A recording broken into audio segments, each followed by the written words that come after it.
for the kickoff of the 2024 SIAC season. Hello, everybody. I'm James Verrett, along with my comrade, Super Bowl champion, Fort Valley State University alumni and head coach of the Reinhardt women's flag football team, Tyrone Poole. Tyrone, it's great to see you again, and we're getting ready to start the season. James, it's always great to be with you, and thank you for that nice introduction. Shout-outs as being head coach of women's flag football. But today it's all about Morehouse and Edward Waters, a team, Morehouse, that was 1-9 last year, and Edward Waters, they felt like they had a good run, finished up the season at 6-4, so I think we're in for a heck of a game today.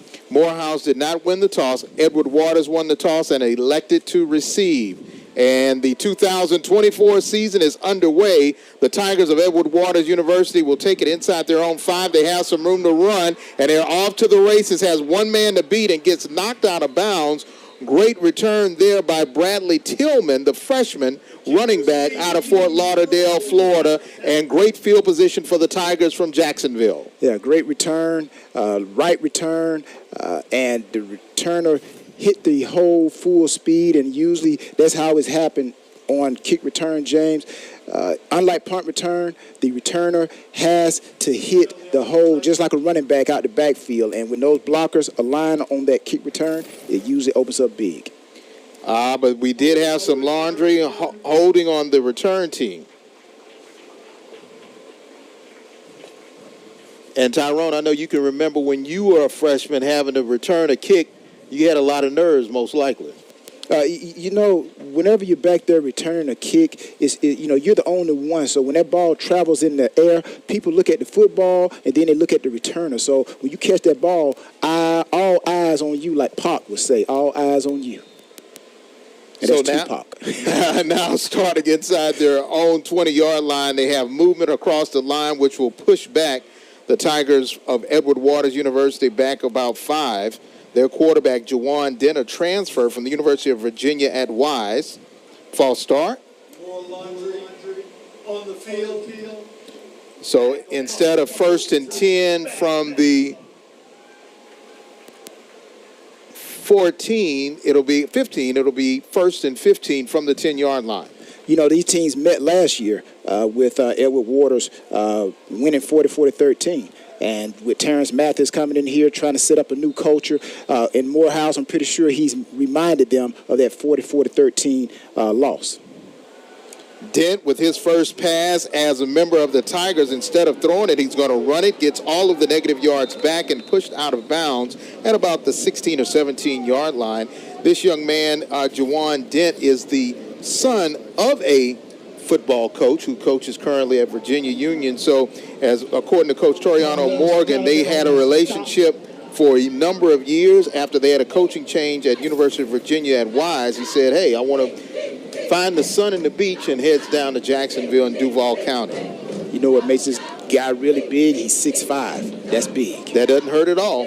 Man in motion, 2nd down. They're going to give it to their running back, Cottrell Williams. Here comes Williams. Looks like he has enough for a 1st down before he's brought down by Joshua May and company.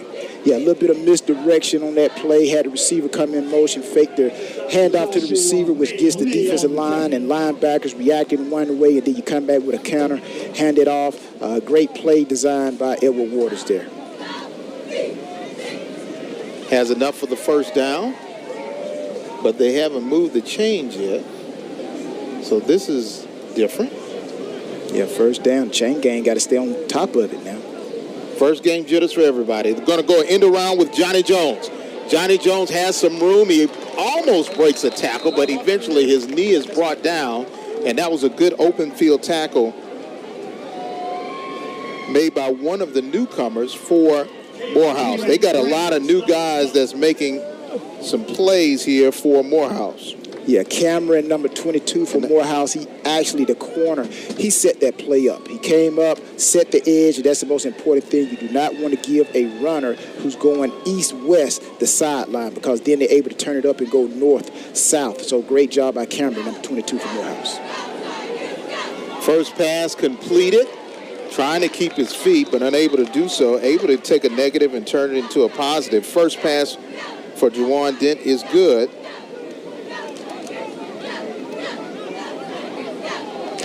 Another great play by the corner. The secondary at Morehouse is being very active. We saw Ronald Davis on that play, number 29 for Morehouse, coming up, making good tackles. Third down and about 6 to go. Quick pass high and incomplete. Pass intended for Jalen Wilson. That one goes to Ryan Carlos Donovan in on the coverage. Great series for Morehouse, as you stated, James. It's the first game of the season. Everybody has those jitters, and I'm pretty sure everybody took their vitamin B's to get the nervous system back active. But for Morehouse, their first game at home, they get a 3 and out, so to speak, but they got Edward Waters punting the ball, and Morehouse should get good field position, and we get an opportunity to see what Terrence Mathis, a former NFL receiver, run and shoot, see what his offense looks like. Riley Williams, the transfer from the University of Missouri on the punt, and Johnny Williams for Morehouse on the return.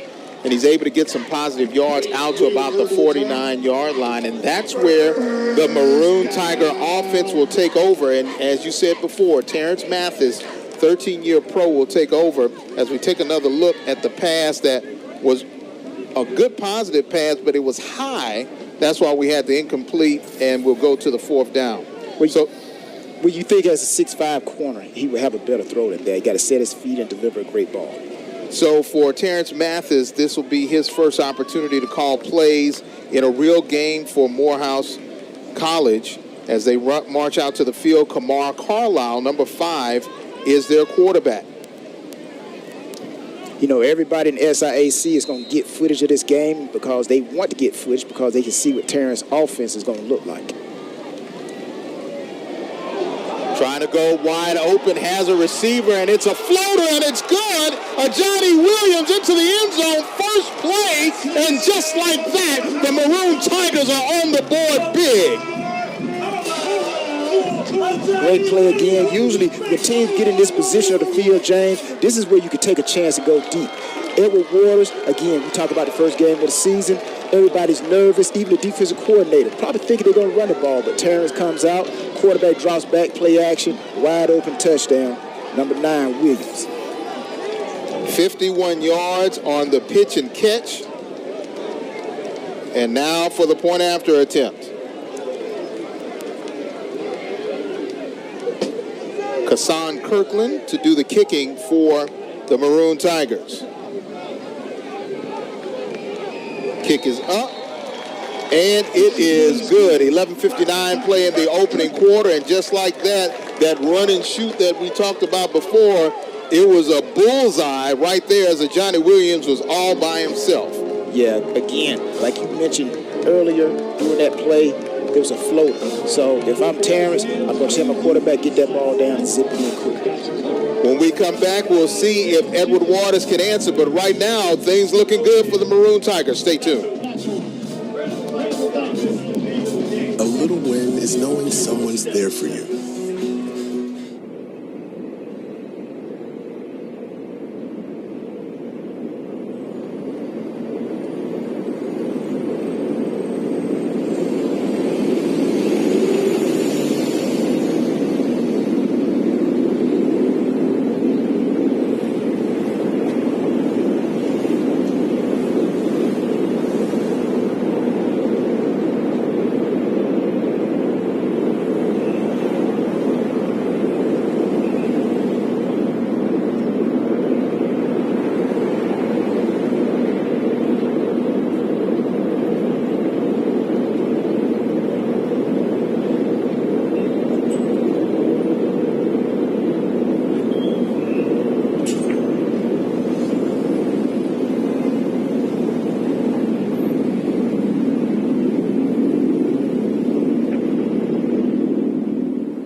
one play for Terrence Mathis' imprint to be placed on the Maroon Tigers. One play, 51 yards, Kamara Carlisle to a Johnny Williams, and the Terrence Mathis era has begun here on the campus of Morehouse College.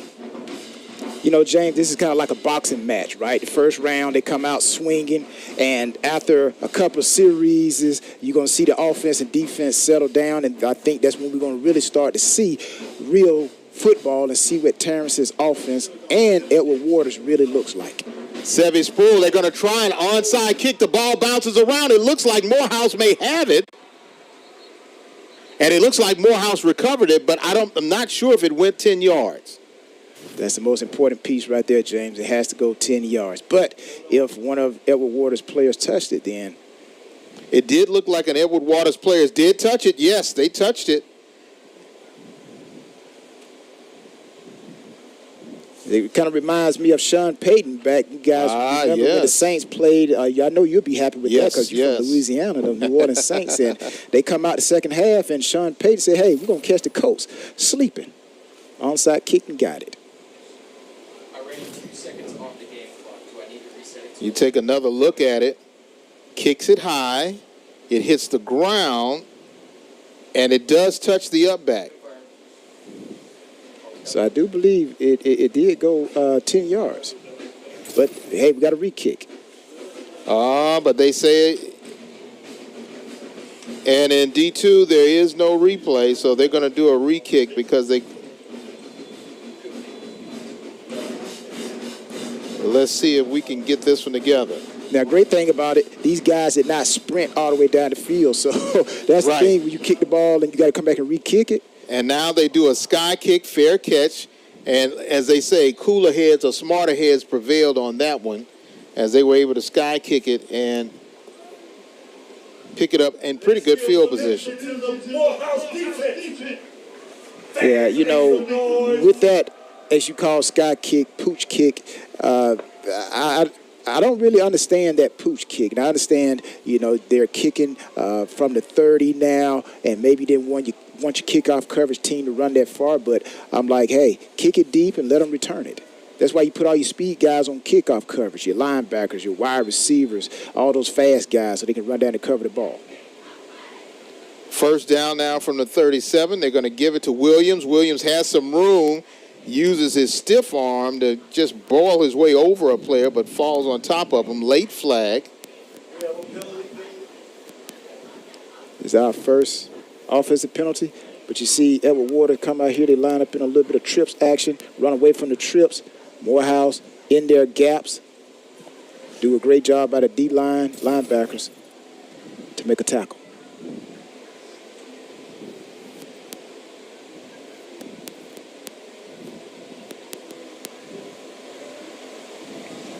Pushes them back inside their 40 down to their 32-yard line. And they'll, going way back because the point of the infraction was right at the 32. So it pushes them inside the 30 down to about the 27. You know, I think these coaches, when they come in, they want to get no penalties. They want to leave this game with no injuries. And actually, again, these guys been scrimmaging each other all through camp. This is the first game. Unlike the pros, you can scrimmage. But here, this is their first live game besides hitting each other in camp. So now we're looking at second down and long. They need to really get the ball out to about the 39 for a first. Dent looking long, finds a receiver right on his knees. Reception made by Shamar Zaragoza, the Miami natives, junior. Nice route by Shamar there. He gets back to penalty yards, gets Edward Waters in position, manageable. Third down, great throw. DB just a little bit late getting there. But there was another flag, and now instead of it being second down, they will have first down because let's see what the official call is. Looks like it was a personal foul. And now Edward Waters will be working in Maroon Tiger territory at the 45-yard line. Now, it's going to be interesting. You know, it's still a warm day here in Atlanta. So this defense, this is where your condition comes in. Really, the first game of the season, you don't want your defense to stay on the field too long. Give on the inside to Williams, and he once again gets some positive yards, about a 6-yard gain, make it 7 to make it 2nd down and 3 inside the 40. Now, this particular play here, James, this is just Imano versus Imano. It's Edward Ward saying we're going to run the dive right at your defensive line. Now, the key to any great defense is how much yards you give up on first down. And if you're Morehouse's defense, that is too many yards to give up on first down, because now Edward Waters, they can call any play in this 2nd down and short situation. Oh, Dent fumbles the football, and he falls on top of it. Does he still hold on to possession? There are a couple of Maroon Tigers right there, but good job by Juwan Dent. Yeah, that's not good by Juwan Dent. 6'5". You got to have better ball security than that right there. 6'5". You got to understand that your palm has to be big enough to surround that ball, and right there, that's bad mechanics by Dent.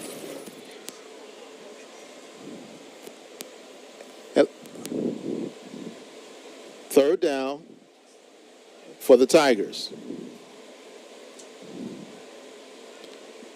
Still staying with 4 wide receivers.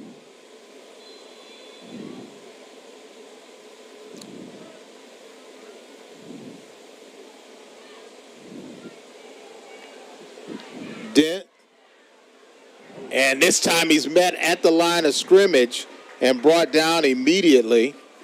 And it'll be 4th down. And that was a good job by the linebacker, able to make a good, strong play.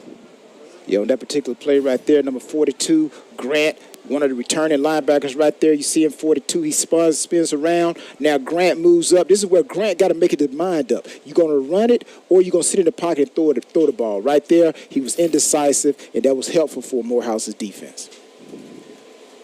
Riley Williams for his 2nd punt of the afternoon. This one is high. And wow, what a punt. Inside the 5. And it'll be down, let's see, well, they'll down it at about the 4-yard line. And take another look at the young man who transferred in from the University of Missouri, the Australian. Able to do a good job on that punt. You know what made that punt so great? He kicked kind of like an end-over-end kick return ball, which when that ball hits the ground, it died automatically. We'll take a break. We come back. We'll see if Morehouse can continue their magic on offense as they have a 7-0 lead. You're watching SIAC football on ESPN+. Stay tuned. Did you know HBCUs are a great place to network? Okay. Did you know Cricket has a great network with speedy 5G and is a proud supporter of HBCUs? Yes. Mia, everybody already knows that. Dante, did you know this is an A and B conversation? So you need to see yourself act. He knows now.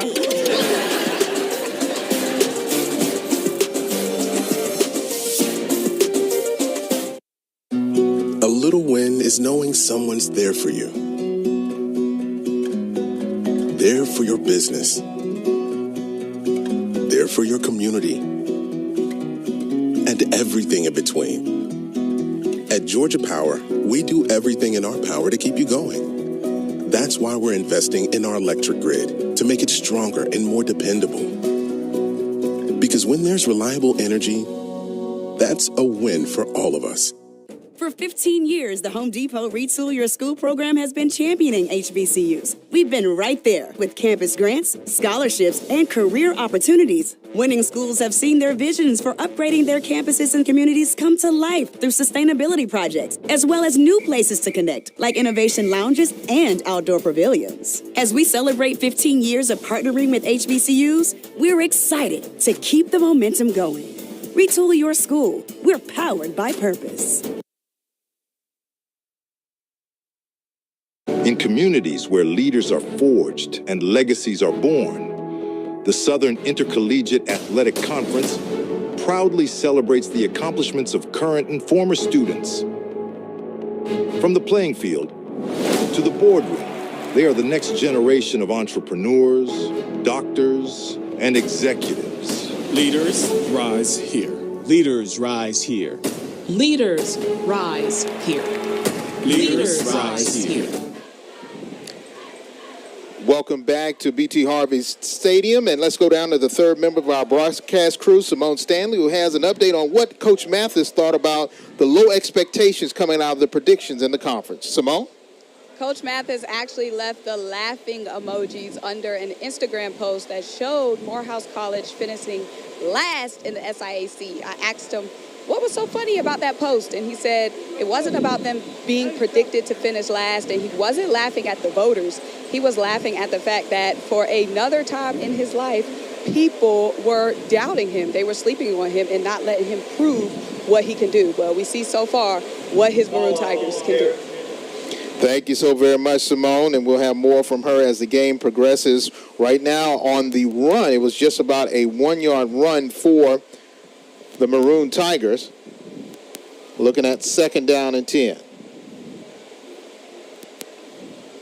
Carlisle now trying to keep it on the ground. They have some room to run. Big plays seem like it's the thing now for the Maroon Tigers. They're able to get out of the hole and get a first down. Chase Devon on the carry.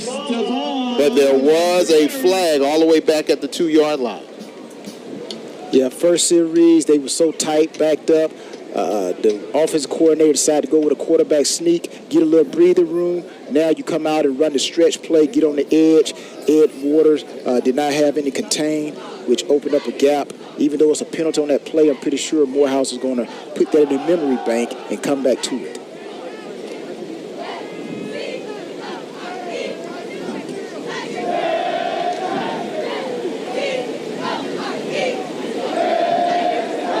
So now looking at 2nd down and 10, ball on the 2-yard line.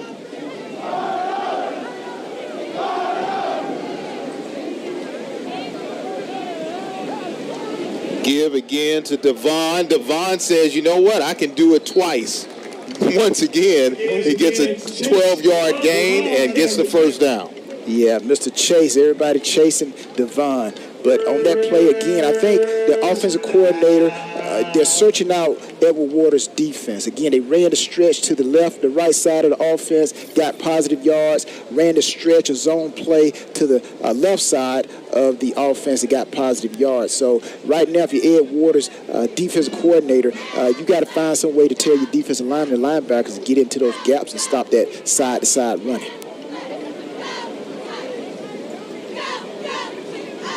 Carlisle quick throw, reception made, and knocked out of bounds, but not before he was able to get some positive yards. And that was Corey Pendergrass, his first reception of the day. Again, a little bit of motion action. Snap of the ball, quarterback drops back, and usually that quick game. If those who want to know what the quick game looks like when a quarterback is in the gun, when you see that quarterback take no steps, that is similar to a 3-step when the quarterback is under the center. That ball is coming out quick. Devon trying to find some room. This time he goes nowhere fast. That defense was right there to quickly wrap him up. Good job there up front by Stephon French from that strong safety spot. Ooh, wow, that got me. And he was able to come up and make the play. See him on the cutback, he dives in and just wraps him up. I do know this. I play defensive back, but I do know as a running back, you cannot hesitate in that backfield. You got to make one cut, and you have to hit that gap. When you give any time, when you slow down, you get that defense that is pursuing an opportunity to come and do damage for you. So he was lucky that he didn't get a real solid hit by that pursuing defense. 3rd down. Pendergrass going in motion to the far side. And an interception. Edward Waters gets an interception, and they have some room to make something happen. Have one man to beat, and wow, gets knocked out of bounds. Great job there by D'Angelo Sapp, the senior from Winter Haven, Florida. Yeah, it looked like the ball was intended for number 19, the tight end, Maurice, but the quarterback threw the ball a little too soon. Tight end had not turned around. Easy pitch and catch, and as they say, James, catch the ones as a defensive player that comes to you. Again, we see the tight end had not quite turned around. Great defensive positioning by Edward Waters. and great play by number 3, French. Picks it up for Ed Waters, puts them in close proximity of their end zone. I know he probably would have wanted to return that one, pick 6, but hey, Ed Waters got the ball in position to score. First and goal now for Edward Waters.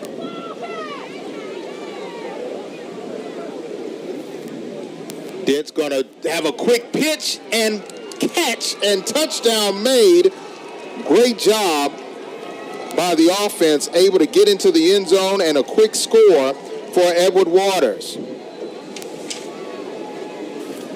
But that's what you do. You get a turnover, get a ball to your offense, defense goes to the sideline, and watch your offense put the ball into the end zone.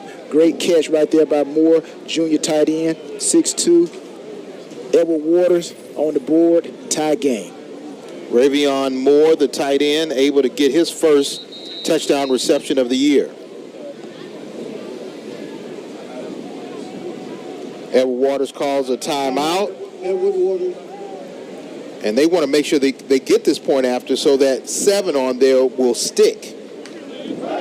Yeah, you definitely want to make sure you get the extra point and gives them opportunity to tie it and keep that game tied up. But again, as we alluded to, this is the first opening game of the season. Morehouse came out attacking, taking advantage of that momentum, James, playing at home. Now, like I said, each team has had a couple of series out here on this field. Now we're going to begin to see football being played.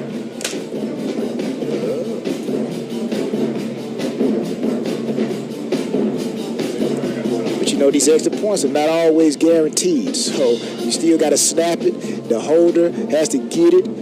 The kicker has to be timing and put the ball through the uprights. Point after attempt, Cooper Maddox.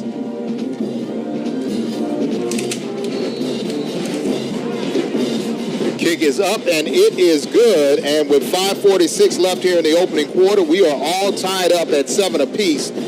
Defense and a good pitch and catch from quarterback to tight end has tied it up. When we come back, we'll see if Morehouse can fix their problems and get back on the winning side. Stay tuned.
Using a short field, Juwan Dent gets his first touchdown pass as a member of the Tigers of Edward Waters. But on Morehouse side, it's Kamar Carlisle who's able to score and connect. But we're all tied up at 7 apiece. So Dent finds Ravion Moore on a 3-yard touchdown reception. And now we have Cooper Bannock, who will now handle the kicking duties for the Tigers of Edward Waters. Let me ask you a question, James. Do you think the college collegiate game will ever adapt to how the professional are playing the kickoff coverage? Yes, I think it's coming. I think it'll happen in high school, college, and everything, as long as they can prove that it's safe. Morehouse on the return, able to get a pretty good return out to about the 28-yard line. What do you think about that? What do you think about them having only Logan 10 yards to cover? You know what? I think in today, because we have knowledge, it's the safest situation. I think for the return team, if you have a speedy person and they get past that front line, it's all over. Nobody's going to catch them except for the kicker. Exactly. So I think that it is opportunity there, but it's going to take time for the coaches to figure out how to dissect it and make it successful. But I think it works out. I think it's a happy medium. Yes. So just inside their 30, Kamara Carlisle doing a pretty good job. His first pass was a 51-yard touchdown, but can he work that magic again? Keeping it on the ground and able to get some positive yards before he's brought down. Grant Pettigrew in on the tackle. Great job right there by Grant Pettigrew. He holds the edge and was able to fold back in and make that tackle. So great job by that young man there.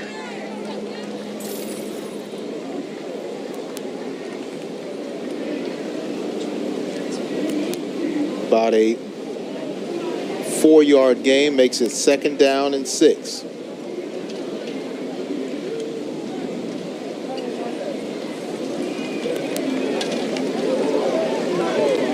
Now going under center is Carlisle. Gives it again to Devon. And Devon doesn't go anywhere fast. And that was Whitmere Garçon in on the tackle for Edward Waters University. You know, it's going to be interesting to see how many times the quarterback goes up under center and Morehouse runs the ball. So sometimes as a defense, you can pick up these little tendencies during the game. You can alert your defense and be able to make a big play. So it'll be interesting to see. Let's try to keep an eye on that. How many times does the quarterback go up under the center and they run the ball? Sending their big tight end in motion, Kobe Bell. Now they give it to Devon. Devon this time is brought down possibly for a 1-yard loss. And that was Amarian Moultrie there on the tackle, big number 40. Again, downhill, trying to put a body on a body. A lot of bodies out there, James, but Edward Waters stands up, forces Morehouse to punt the ball. Great job by Edward Waters' defense. Johnny Jones back deep for the Tigers of Edward Waters. Sevy Sproul, preseason all-conference second-team punter, back to kick for the Maroon Tigers of Morehouse. All tied up at 7. We'll see if Edward Waters can do something here on special teams. Fair catch call and caught at the 28-yard line, and that's where the team from Jacksonville will take over with 3:05 left to play and counting.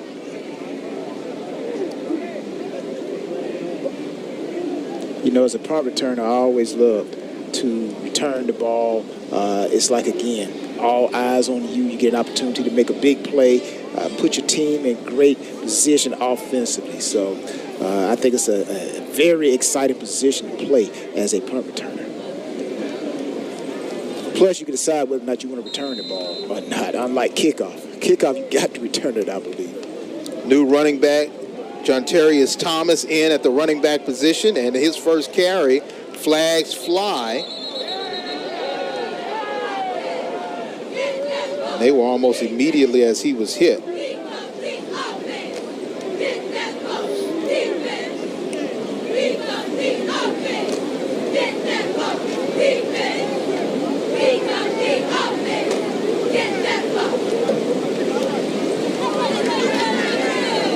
And it was holding call against Edward Waters, which will push them back. Flag on the play.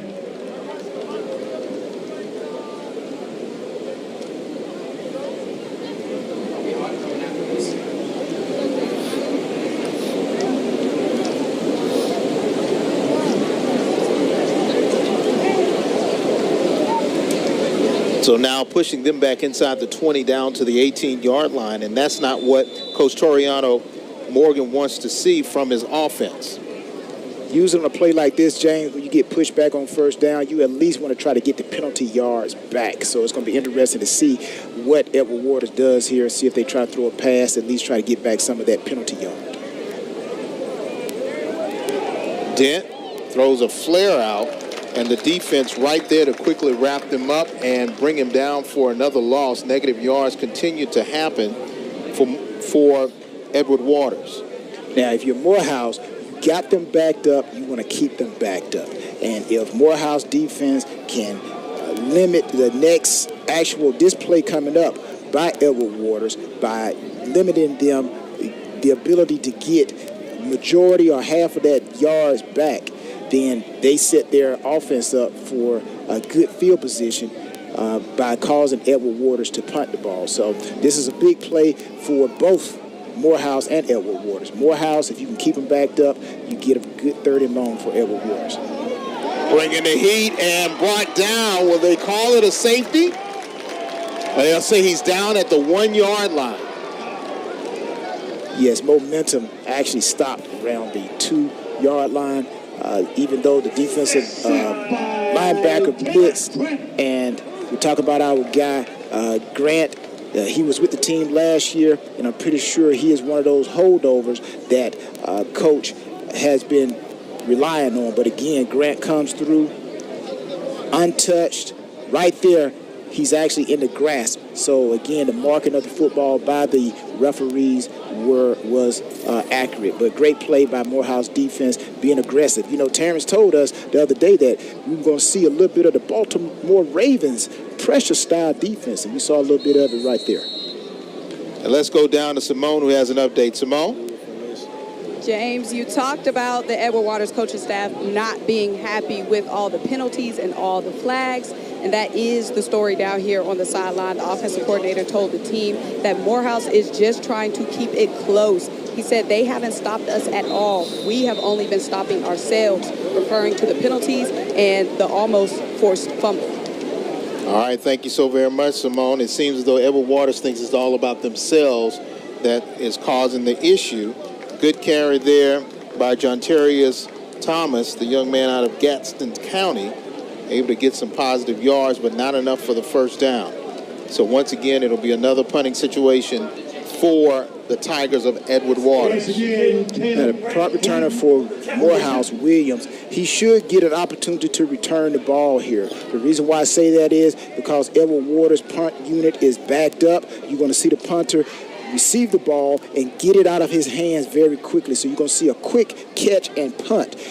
By doing that, he's going to outkick his coverage, which should give Williams Morehouse a great opportunity to return. Riley Williams, the Australian punter, graduate of University. Oh, and it just goes down, and he's going to have to take a safety. And he does take a safety. The special team steps up and gets credit for the safety due to the low snap. Again, bad snap. Look like the ball hits one of the upbacks. In that position right there, when they have those three guys back there, you have to be mindful to get out of the way of the ball. Then you close the gap and look for the blocks. Right there, error by Edward Waters, costly. And just like that, the Maroon Tigers are back on top by 2 points as we have 6 seconds left here in the quarter. So as they say, not a bad debut for Terrence Mathis so far here after 1 quarter of action. Well, I think the first series, Coach Mathis wanted to come out and be playing at home, take advantage of that electricity that's in the air. Everybody's waiting for the team. They want to see what the new Maroon Tigers going to look like, and that's what he did. Came out, scored early, but ever since then, it's like Morehouse's offense is kind of like I said, that boxing match. Came out fast. Now they're kind of settled down. So right now, again, we're just seeing two teams that are really, truly beginning to truly feel themselves out. And Morehouse, again, bad snap, takes advantage, push themselves back up, James. A 9-7 lead. But again, first game of the season, everybody's nervous. Free kick now for Riley Williams, the punter. And since they don't have to deal with a snap, he can hold on to the ball and just kick it away. And he does kick it high. And it's returnable inside the 40. They go directly into Edward Waters' territory down at about the 46-yard line. So all things are happening the way of Terrence Mathis and the Maroon Tigers of Morehouse. Their defense, special teams, and offense seems though they're clicking. And we do have a man down.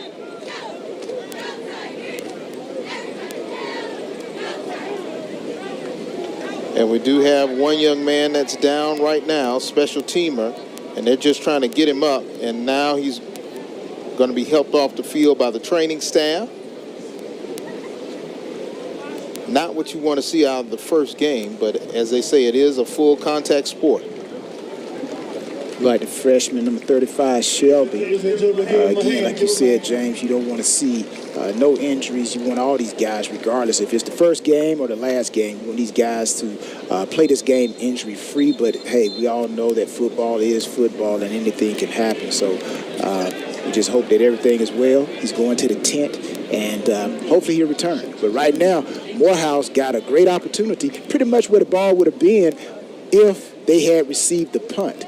The only thing about it, they not only get the ball past the 50, but they also got 2 points because of the bad snap by Edward Waters. So let's see what Terrence's offense could do with this field position. Carlisle in the shotgun. There was movement across, and everybody's pointing at everybody. With just 2 seconds left. And it'll go against Morehouse. Yeah, I think number 74 on the offensive line, Kyrie moved. Usually, you know, the offensive linemen, that's the only time they get their name and number called is when they do something in error, holding, false start. But, you know, that's not what you want to get your name called out on television about. But, again, the penalty backs Morehouse's offense up 5 yards. Another flag.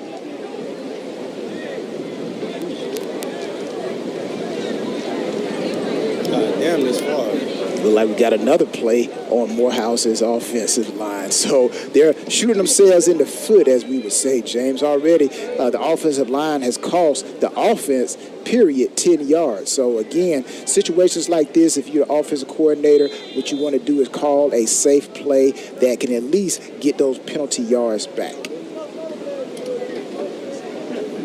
We haven't seen him try to go back to a Johnny Williams since that 51-yard touchdown bomb to start the season for the Maroon Tigers. He split out all the way on the end on the near side. 5 wide receiver set for Carlisle. This is the end of the quarter. His last play, he's going to run it and slide. Get some of the negative yards back, about a yard short of the original line of scrimmage. We've come to the end of quarter number 1. And we've seen a lot of fireworks, but right now it's the upstart Maroon Tigers of Morehouse up 9-7. Second quarter coming up. Stay tuned.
Carlisle, the quarterback for the Maroon Tigers, doing a pretty good job of trying to keep this team in the lead.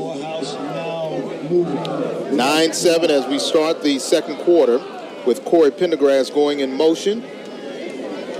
High snap and almost intercepted. Yes, it is. Off of the tip drill and going the other way. It's going to be Ethan Roberts. Great job by the defensive tackle, Ethan Roberts, on the tip drill, able to get the second interception of the day on Carlisle.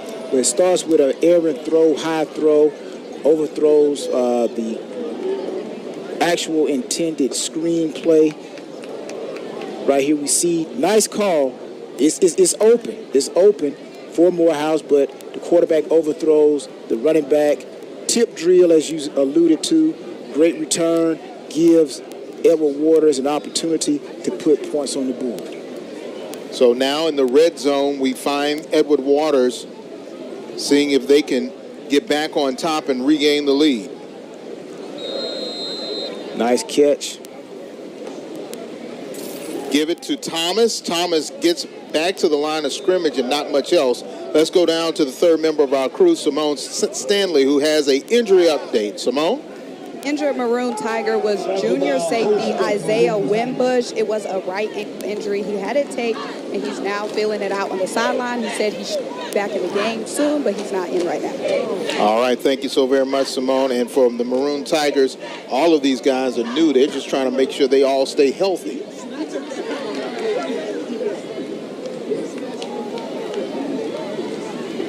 Second down.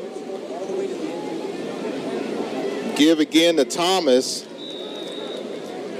This time he's upended and brought down. Now, if you're Morehouse's defense, what do you want to do here? You want to actually keep these guys from getting into the end zone. You want to hold them to a field goal. They just had a big play on an interception. The best thing we could do as a Morehouse defense is hold these guys to a field goal attempt. They need to get inside the 5 to about the 4-yard line to make sure they have enough for the first.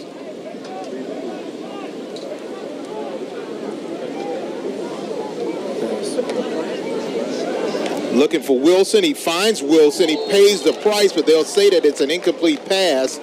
Good, strong hit there coming from the defensive backfield. Joshua May and company there to make the tackle. Now, that is how you play at a safety position. Quick game right here. Slant by Edward Waters. Watch the safety come in. Boom. That's how you deliver the blow. That lets that receiver think twice the next time coming in for a slant. But that's how you play defense. That's how you come down as a safety. Tyrese Stanley was that safety that came in to make the hit. Chip shot field goal now for Bodix. Kick is, it hits the right upright and it's no good. And it seems though the momentum shift goes back to Morehouse's way. Great job there by special teams, but for Cooper Baddox, that one just went off to the right. Line drive kick here. Doesn't look like his follow-through approach to the ball was good. Just looked like it's more of a line drive that he wanted it.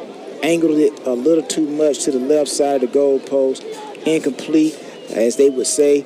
Long foul ball in baseball. But again, that was a big win by Morehouse's defense. We take a break. When we come back, we'll see if Morehouse can continue their winning ways and expand their 9-7 lead. Stay tuned. A little win is knowing someone's there for you. There for your business. There for your community. And everything in between. At Georgia Power, we do everything in our power to keep you going. That's why we're investing in our electric grid to make it stronger and more dependable. Because when there's reliable energy, that's a win for all of us. Hey, Don, what made you become a Cricket Campus ambassador? Do tell. I live to network. HBCU is all about that. The keyword being network. Oh, like a certain network that has speedy 5G? I see you can take a hint.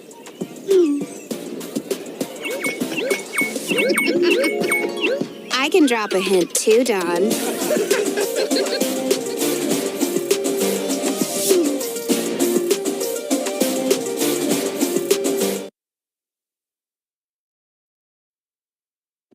communities where leaders are forged and legacies are born, the Southern Intercollegiate Athletic Conference proudly celebrates the accomplishments of current and former students.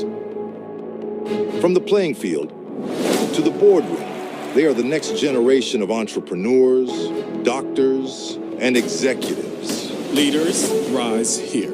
Leaders, rise here. Leaders, rise here. Leaders, rise here. Take your education to the next level with 2 graduate degrees at Edward Waters University for the fall 2024 semester. Reach the highest levels of leadership in today's business world with our Master of Business Administration, and our Master of Arts in Education Policy and Advocacy will prepare you to be an education administrative professional. Visit ew.edu to enroll today. Edward Waters University, emerging eminence. Second quarter action now for the Maroon Tigers, up 9-7 over Edward Waters University. Fumble on the play, the ball is loose. Edward Waters is saying that they've recovered the fumble. And yes, they say that they have recovered it. Ball was loose, and good job by Stephon French comes up with the loose ball. Again, we're going to see a lot of penalties, mental errors, as we call them. You're going to see a lot of turnovers. This is what typically happens in the first part of the season. But here again, the running back didn't quite get the ball. Sometimes the running back, it's up to the quarterback to put the ball in the gut of the running back. And it has to have that relationship. And right there, bad handoff by Morehouse, and Edward Waters gets an opportunity to redeem themselves. Last time they was in this position, they had an errant missed field goal. Let's see if they can capitalize. Give to Thomas, and no, it's going to be a keeper by Jawan Dent. Good fake there by Dent, and he's able to get 1, possibly 2 yards. You know, one thing we haven't seen Edward Waters do a lot of, haven't really seen them pushing the ball downfield, haven't seen them throwing the ball downfield. And this is something that maybe they need to try to take advantage of and test Morehouse's secondary. Second down. They say that his knee went down right at the line of scrimmage, so it'll be 2nd and 10. This time he's going to give it to Thomas, and now Thomas quickly gets inside the 20, down to about the 19-yard line. This time Joshua May has the lead because his helmet came off, but he was right there in on the tackle with that shoulder and helmet. That's why his helmet flew off. Again, he literally went head first. We've seen Grant come through. Grant came through on a blitz again. That's a guy, we've seen him blitz twice. So he's one of those mainstays for this Morehouse defense. He was the one that actually caused the error in that Edward Waters offensive attempt. Quick pitch and catch finds Jalen Wilson, and he's close to the first down, maybe about 2 yards short. Great defensive play by Morehouse. They come with a blitz, man-to-man coverage. The DB does a great job. Number 4 right there, Davis, keeps the ball in front, makes the tackle, catch and tackle as we call it. Tackle to catch. Tackle to catch. 4th down. They're going to go for it. They need to get inside the 13-yard line for a first.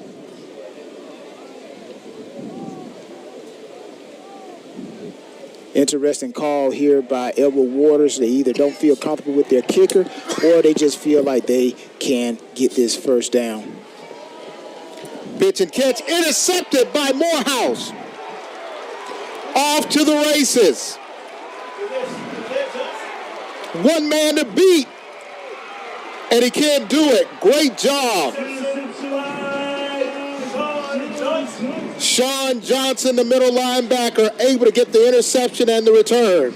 Again, quick throw to the wide side of the field. Ball's on the far left hash. Quarterback drops. All the linebacker did was read the quarterback eyes. Quarterback stared the receiver down, just move in the direction of the quarterback eyes. Easy interception. Great return.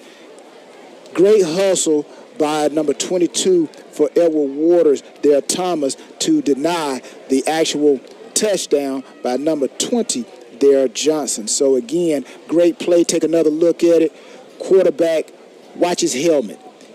Boom, right there. He stares down the receiver. Easy read for Johnson. Steps in front of the ball. Great thing, and the main thing, James, he caught the ball. He caught the ball. Regardless if they caught him, ran him down, he caught the ball, and now is giving Morehouse excellent field position. Now back in the red zone, we find the Maroon Tigers, Carlisle and company. Chase Devon, the lone back in the backfield. Give to Devon. He doesn't have anywhere to run. Whitmer Garçon right there on the tackle. Now, this is where Edward Waters' defense, we call this put out the fire. Put out the fire. They come in. Morehouse just had a big play. The building is on fire. They're about to score, so the defense has to come in and just like Morehouse defense, they eliminated the touchdown and held Edward Waters to a field goal. This is what Edward Waters defense has to take on that same mindset. We have to hold Morehouse to nothing greater than a field goal. Morehouse scored on the first play from scrimmage. They also scored on a safety. That's where we find ourselves 9-7. Defense has stepped up big with an interception by Johnson, able to get them inside the 20-yard line. You know, and the tough thing that we haven't really talked about, you know, this game has got going. You know, it's like 90-something degrees out there, and when you're on that turf, you know, you can add about another 8 degrees. So, you know, these guys are hot. It's the first game. So, you know, that is going to have an impact as the game goes. That's why we're going to see a lot of mental errors sometime. When the mind gets tired, then the body starts making errors. Carlisle throws in the back of the end zone and incomplete, but a late flag, and looks like D'Angelo Sapp will be called for pass interference. Yeah, that's an easy call there, James. As a defensive back, if you're in a position like that, and this is for all young defensive backs, if you ever find yourself in a situation, always look back to try to play the ball. Got to turn your head at least, right? There you go. That's what I'm saying. You got to turn your head. Watch the defensive back right there. He's running. He's beat. Never turns his helmet around. It's an easy call for the actual referee. But if the defensive back had turned his head around, if number 3, Mickles, French has turned his head around, then that would have been an indicator that he was playing the football. Inside run, and it should be enough for a touchdown, but no, they say that he's just short. No, they say he's just short. His knee went down right at the 1-yard line. Again, let's take another look. Quarterback up under the center. They pull the guard. Great play by number 40 for Edward Waters. And there's the knee down. Montreal comes up, steps in, slows down that attempt for a touchdown. So great play by number 40, Montreal there. Again, you see the quarterback go up on the center. We see a run play by Morehouse.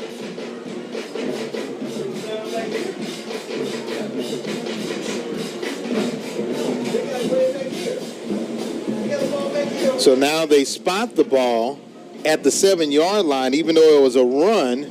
Not exactly sure why they did that. It's the first game for the referees too, right? There you go. Everybody making errors. Pitch out to Devon, and this time good pursuit again by Edward Waters. They're able to step up, and Amon Moultrie and company able to make the tackle. Again, Moultrie, he made the play down near the goal line right there again. He's a moving defensive player on the hunt. Comes up big for Edward Waters again.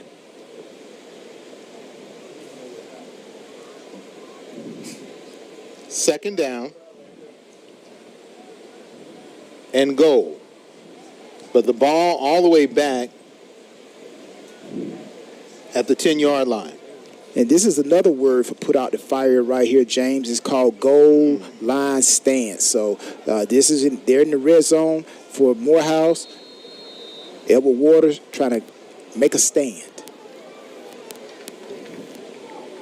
Flag.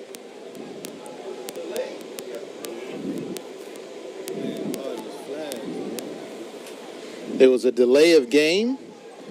And one thing that you don't see necessarily out on the field currently are the play clocks.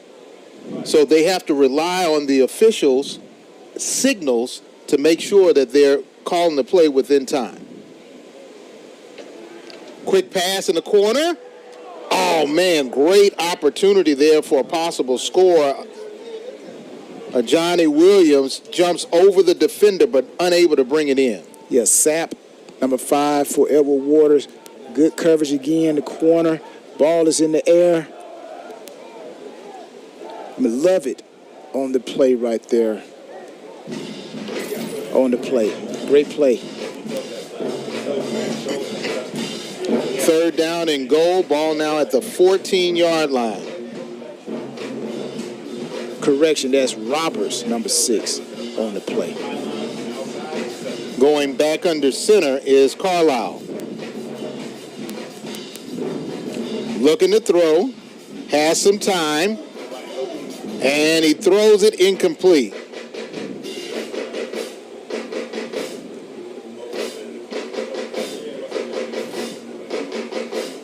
Good job by the defensive backfield to keep coverage. Exactly. Great play by the defense. Quarterback rolling out. Now, when you do roll out to one side of the field, you actually cut off half of the field.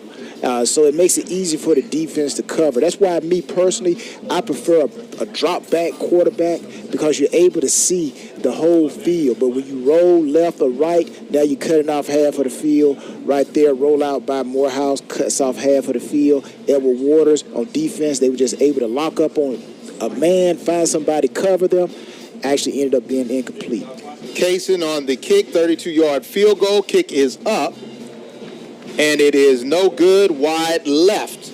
So Edward Waters University defense holds and gives the offense back the ball in pretty decent field position. Yeah, we saw both kickers miss field goal attempts, not putting points on the board. So we've seen errors, we've seen penalties from the offensive line, delay a game. We've seen field goals hit the goal post. We've seen field goal attempts going far left, wide left. Again, missing points on the board. And anytime you get an opportunity to put points on the board, you have to capitalize.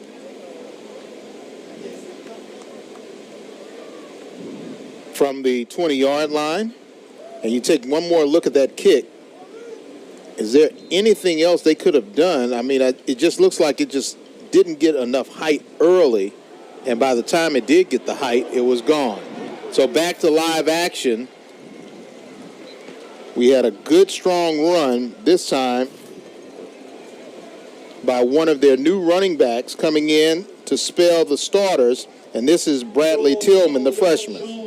Yeah, Tillman. Sometimes we have that running back by committee, James. You're always able to bring a fresh runner in, fresh legs. Keeping it on the ground, Tillman again. Brady Tillman, just a freshman. Now, sometimes in situations like this, right, this is where, as they say, the momentum, as you alluded to that word earlier, sometimes when you miss an opportunity to score points, it can deflate the defense a little bit and increase the enthusiasm for the opposition. So let's see if Edward Waters takes advantage. Tillman again, his third consecutive carry. And Tillman is a freshman out of Noonan, Georgia, by way of University of Louisiana Monroe. Quite a number of D1 transfers this season for Edward Waters University. It seems as though when you have success, guys want to be a part of a successful team. Well, let's see if Edward Waters can be successful on this third down attempt. They haven't been able to connect on a lot of third downs so far in the game. So this is a big 35 here. Send Johnny Jones in motion. Dent getting some pressure. throws back and able to get a reception. Good catch there by Fatome Polk, the sophomore tight end. Again, quarterback drops back, a little quick out route. Great throw, great catch. Gives a first down to Edward Waters. And let's pay attention to that defensive line. You know, we alluded to that the temperature is kind of warm out there. You know, those big defensive linemen, those guys do get tired. And actually, no first down for Edward Waters, and they're punting the ball. So that takes me back to something else, James. If you're going to run the route, you got to run the route at the depth of the markers, the first down marker. Williams with a boomer of a punt, and he kicks it all the way into the end zone for a touchback. We take a break. When we come back, we'll see if Morehouse can get their offense going again. They have a 9-7 lead right here on ESPN+. Stay tuned.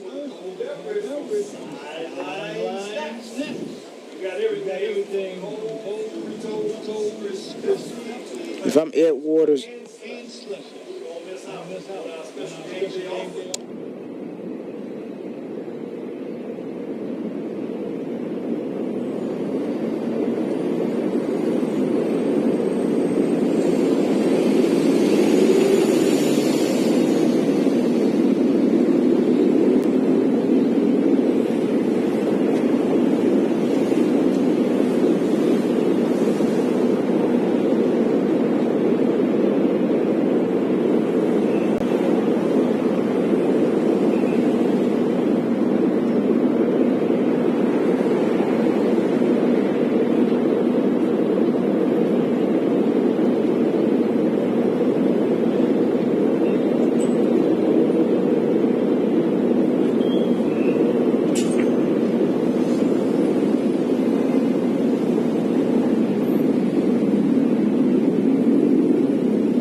.620 left here in the opening half. Let's go down to Simone Stanley with an update. Simone? Before the game, I talked to Coach Morgan, and I asked him how does he keep Edward Waters from sleeping on Morehouse College coming into this game, given the fact that Morehouse College was predicted to finish last in the SIAC. And Coach Morgan said that is based off of the old Morehouse. He said this is a new team, and we don't know this team. He said we can't expect them to be a doormat and just roll over based off past records. Thank you so very much. That is very important, Tyrone. They can't think about this team as the old Morehouse. This is a new Morehouse, new coach, new players. Good move right there by Chase Devon, and he's able to get some positive yards. The young man's not necessarily big, but he is shifty. But again, he's shifty, and he's doing exactly what the offensive coordinator wants for Morehouse. He's doing exactly what Brian Jr., the offensive coordinator, wants to do for Morehouse, is pick up positive yards on first down. Second down and short. Give again to Devon, but this time Devon is met immediately and brought down. Stephon French from that strong safety position, able to make a tackle for a loss.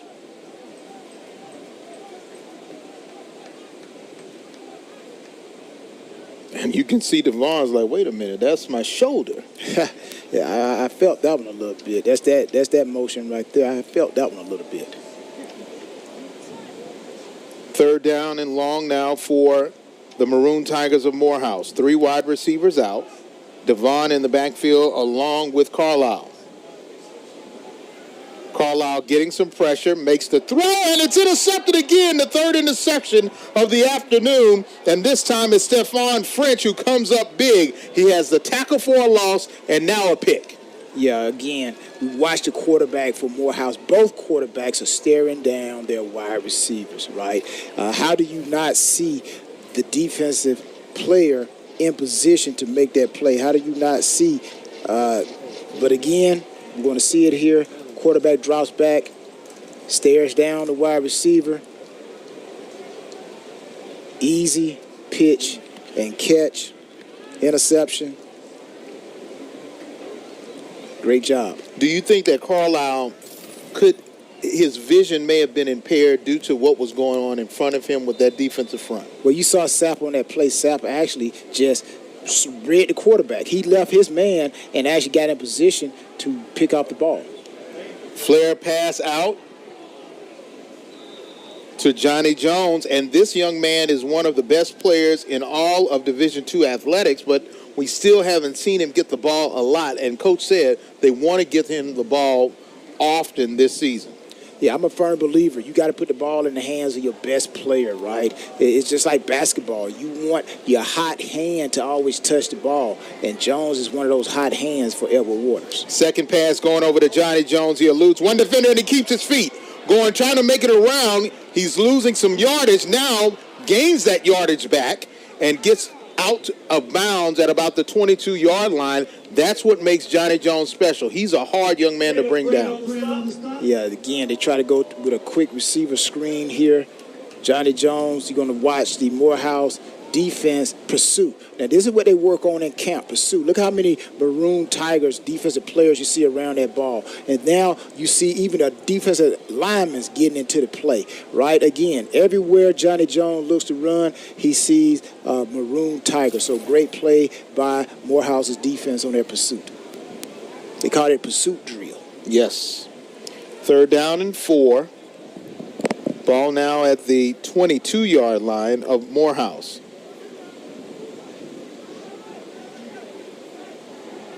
Option play. Nice flare out. And it looks like they have enough for the first down. Brady Tillman on that carry. And he points toward the end zone for a first. You know, every defense, you never know when the option is going to come, but every defense is supposed to have a person for the quarterback, a person for the pitch man. Right there, Morehouse had no answer for the pitch. Man, Tillman picked up positive yards, but let's not forget, Edward Waters has struggled down here in the red zone. Tillman again, and he brought down maybe a yard short of the goal line. Andrew Cook and company in on the tackle. Check that was Tyler Davis able to make the play, a touchdown-saving tackle. See a tight pinch by Morehouse defensive lineman, and actually Tillman runs just on the outside of that pinch-style defensive front by the lineman and picks up positive yards and almost gets into the end zone for Edward Waters.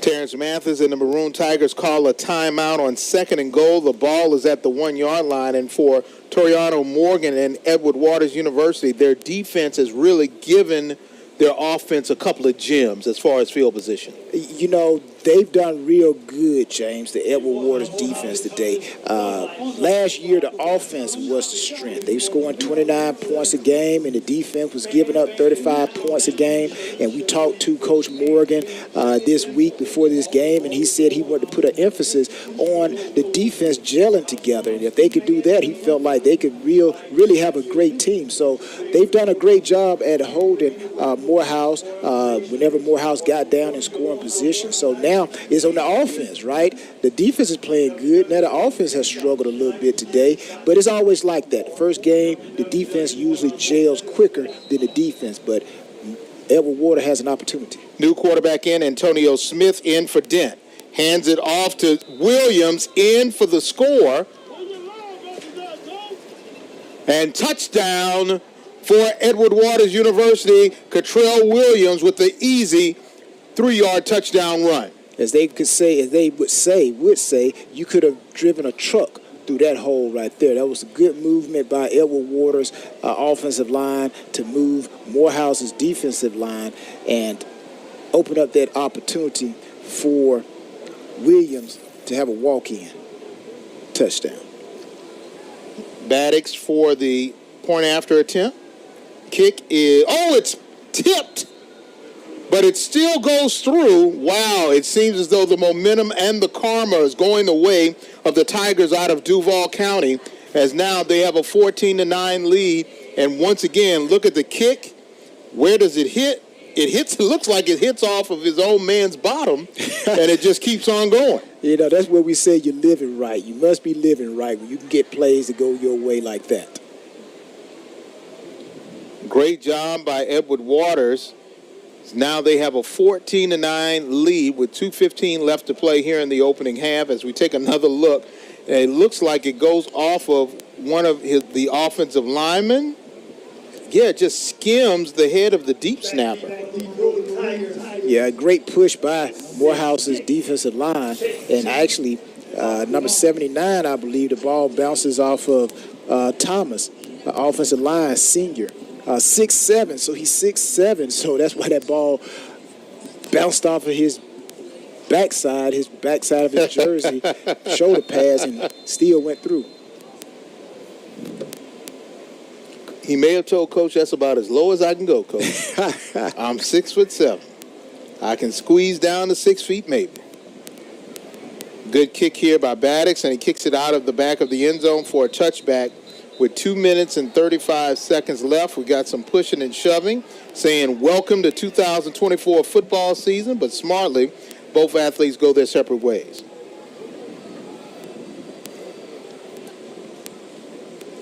So now if you're Morehouse, the key is your offense is doing well as long as you don't throw an interception.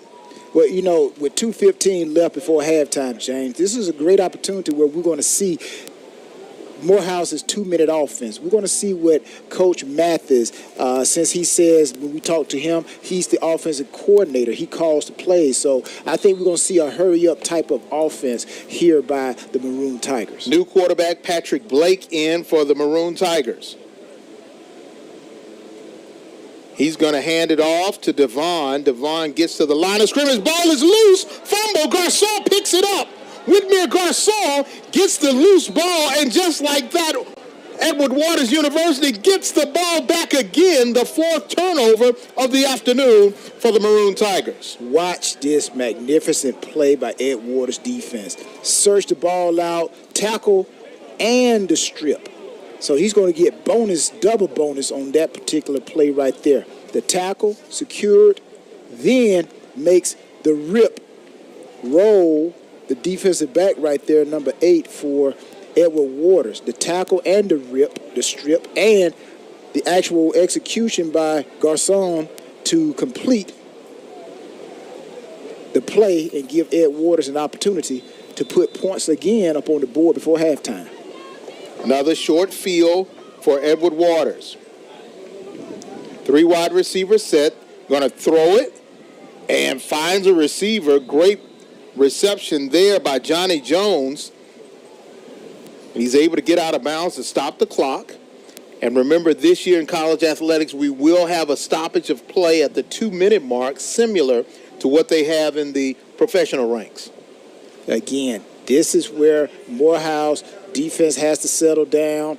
We want to hold them to a field goal. But if you're Ed Waters, let's put these points on the board and let's score a touchdown. Antonio Smith still in at quarterback. He hands it off to Tillman, and someone loses their helmet. Looks like it's Desmond Self, the center.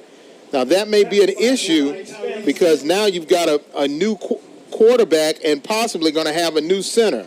Yeah, they're in the pistol formation here. Pistol formation means the running back is directly behind the quarterback. The quarterback is in the gun.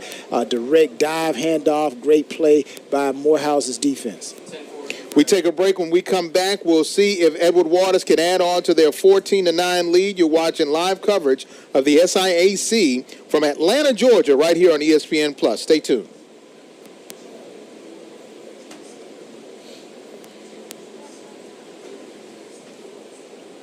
I'll have Coach at half. A little win is knowing someone's there for you. There for your business. There for your community. And everything in between. At Georgia Power, we do everything in our power to keep you going. That's why we're investing in our electric grid to make it stronger and more dependable. Because when there's reliable energy, that's a win for all of us. For 15 years, the Home Depot Retool Your School program has been championing HBCUs. We've been right there with campus grants, scholarships, and career opportunities. Winning schools have seen their visions for upgrading their campuses and communities come to life through sustainability projects, as well as new places to connect, like innovation lounges and outdoor pavilions. As we celebrate 15 years of partnering with HBCUs, we're excited to keep the momentum going. Retool your school. We're powered by purpose. In communities where leaders are forged and legacies are born, the Southern Intercollegiate Athletic Conference proudly celebrates the accomplishments of current and former students. From the playing field to the boardroom, they are the next generation of entrepreneurs, doctors, and executives. Leaders rise here. Leaders rise here. Leaders rise here. Leaders rise here. Did you know HBCUs are a great place to network? Yes. Did you know Cricket has a great network with speedy 5G and is a proud supporter of HBCUs? Yes. Mia, everybody already knows that. Dante, did you know this is an A and B conversation? So you need to see yourself act. He knows now.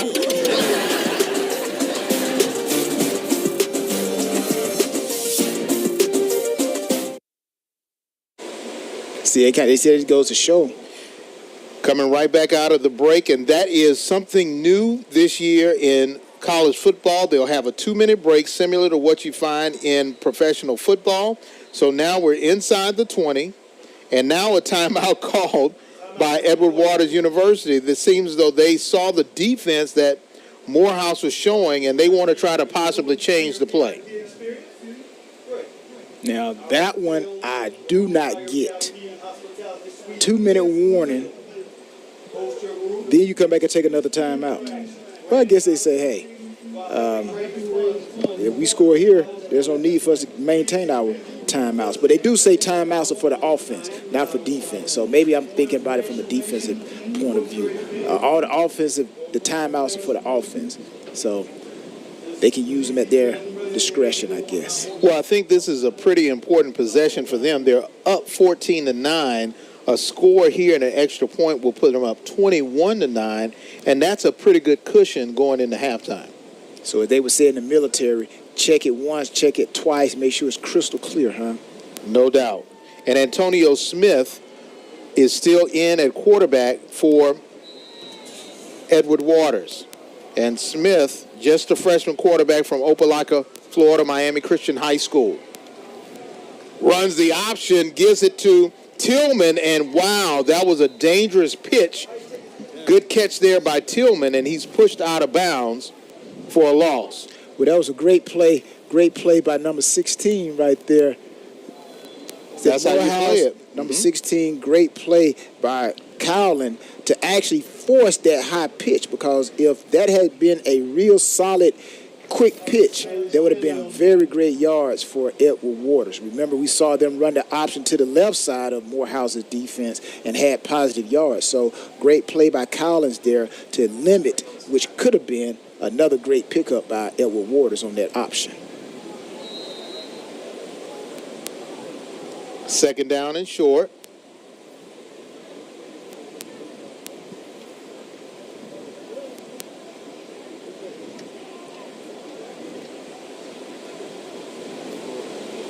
Going to hand it off to Brady Tillman, and looks like he has enough for the first down, and they'll move the chains. That's exactly what you want right there, James. Hey, we're going to call our best play. We're going to fire off the ball. We're going to run it downhill. We just need to pick up the first down. We're running right in the A-gap. A little slight move by Tillman there, but such great push by Edward Waters' offensive line gives them the first down.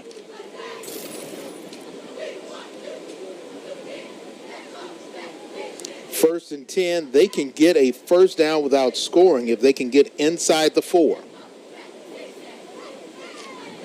Smith gives it to Tillman. Tillman trying to find some room, doesn't find much, and he's brought down. Joshua May makes that shoestring tackle. Now, as the clock runs down, if you're Edward Waters, what are you going to do here? Again, that timeout that they use right after the 2-minute warning here, timeout could have been called, stop the clock, reset your offense, but here they got to kind of keep it moving while the clock is running. John Terrius Thomas comes in for Tillman. They give it to him on the wide side. Great block. They may call a hold, but Jalen Norman just pancaked somebody. Now, big number 77 for Edward Waters. Now, again, you're running the ball. If Morehouse holding right there, we see it right there. Again, you're running the ball gets tackled inside, the clock continues to run. So here again, if I'm Ed Waters, why not go ahead and pass the ball? Incomplete, stops the clock. But again, we saw the hold right there on 16 Collins, who again made the play on the pitch for the option. So again, Collins here comes up again real big for Morehouse by getting the penalty. We see the face mask, the reach, that's a no call, and a little bit of more acting right there to actually make it even more visible. But great play by Collins right there, James. I think that was a easy body slam if it was wrestling. 2nd down and long now. Smith with time.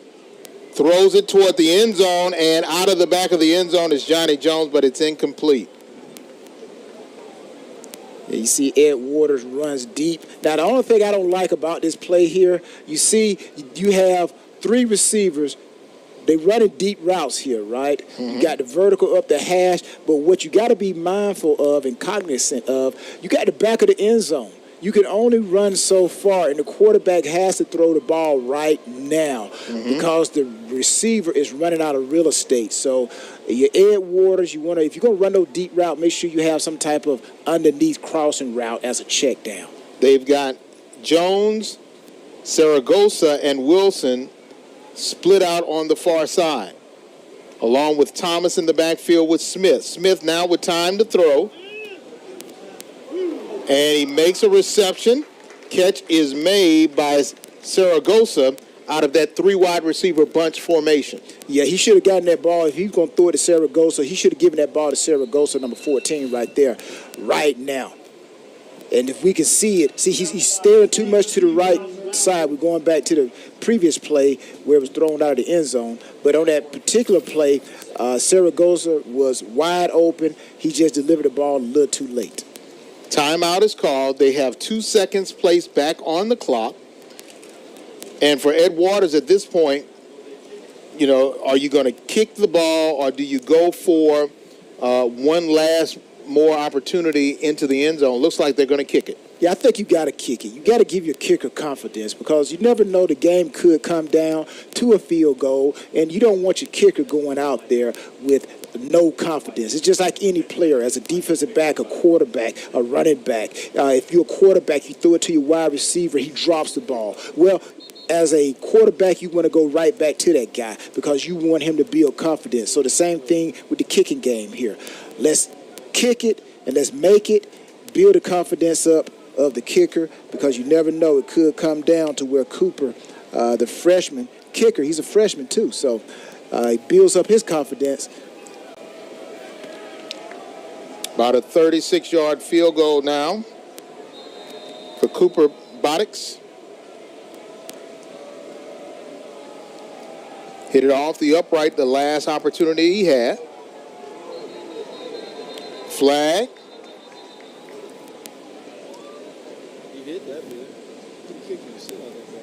You know, I like that by Cooper. He kicked it anyways, right? So that builds up his confidence, right? Normally you see when a flag goes, the yellow hankies hit the field, the kicker, they don't snap the ball. But right there, I like what Ed Waters did. They snapped the ball, and the kicker went through his motion. So that's extra confidence for the kicking game.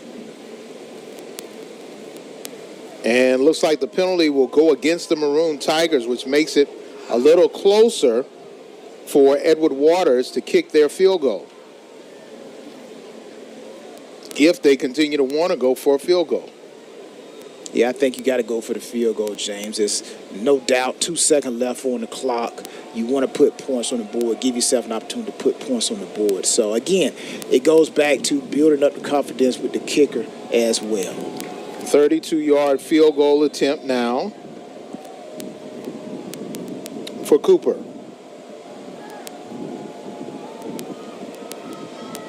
High snap, and it's blocked. Special teams once again steps up, but there is a flag. Like, great push here by Morehouse. They get off the ball. Actually comes from the left side of Morehouse's defense, opens up a gap, blocks the punt, blocks the extra. And it's no flag, and that's how we'll go into the locker room. Take another look at it. You open up right there, 21 for Morehouse. Parks, Donovan Parks comes through, gets a hand on the ball. Just when you thought it was okay to kick the field goal. Let's go down to Simone Stanley with the head coach of Edward Waters University. Coach, your defense has 4 takeaways. What do you like from what you see from that side of the ball? They got out to a little slow start. They gave up a big one on the first play of the game, but once they calmed down and settled down, they're playing lights out. They're getting turnovers, they're making plays, they're doing everything we're asked.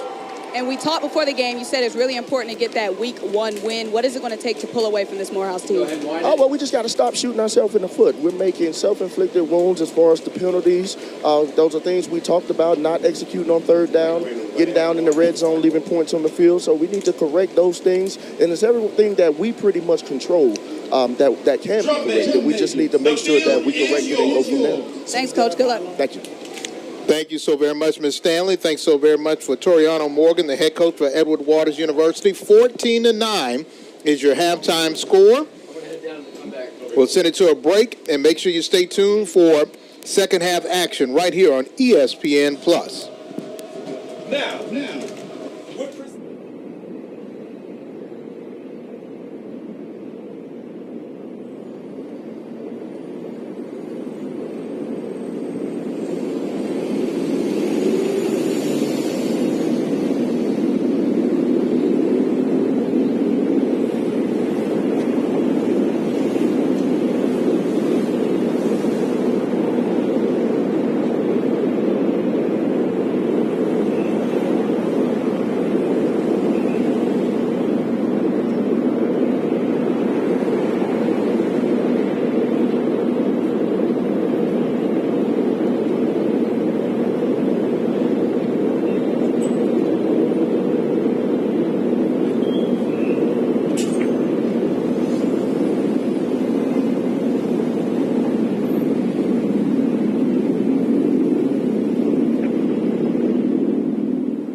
Now can we say give the drummer some? Can we give the drummer some?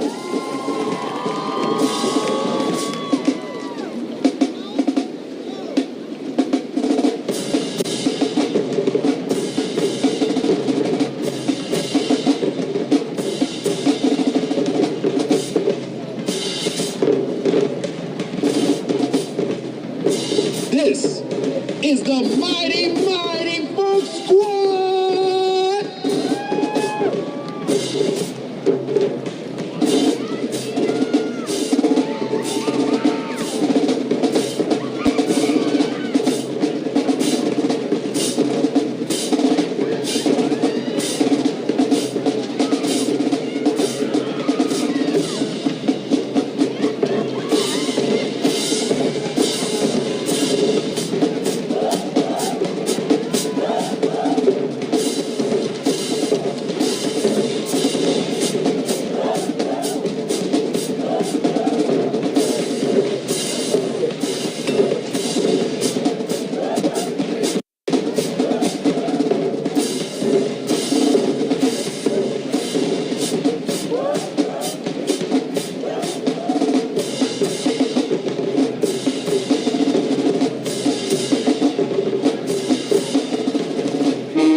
Under the direction of Dr. Chad E. Hughes and Professor Joshua Moore, our junior coaches Edward Plattenberg, Ray Rosenthal, Aaron Olivia Muscat, Jasmine Freeman, Terry Woods, Monique Watson, Whitney Blake, King Don Smith, and Brianna Spence. We wanted to give you that old Morehouse spirit to start off this college football season. There's 8 weeks until homecoming. About 2 more weeks until we go to New York. Then Chicago. We're on the World Tour today.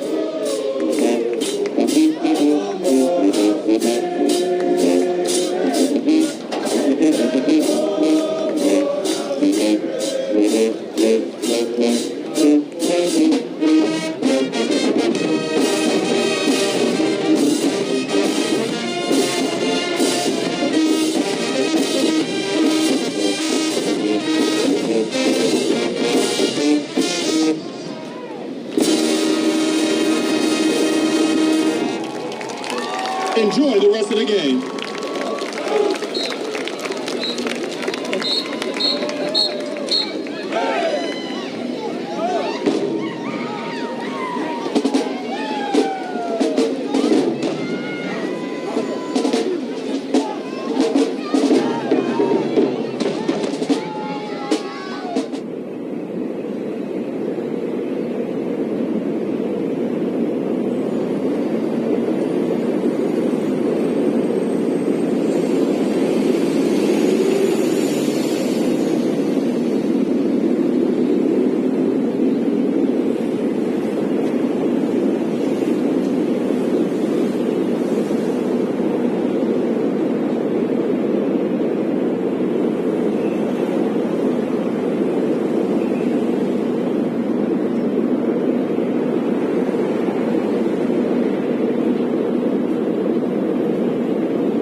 back to B.T. Harvey Stadium on the campus of Morehouse College. 14-9 is your score in favor of Edward Waters University. James Verrett along with Tyrone Poole and Simone Stanley on the sidelines. Tyrone, this is a situation where the first offensive play for Morehouse was outstanding as they were able to go into the end zone on a 51-yard bomb, but after that, the offense sort of stagnated. But for Edward Waters University, as we take a look at our players to watch, Mr. Johnny Jones has been sort of bottled up, but he is their dynamic player on offense. Yeah, Johnny Jones is that player, James. He led the SIAC in catches last year with 71, finished second in the SIAC in yardage with 855. So we're looking a lot and expect a lot from this young man.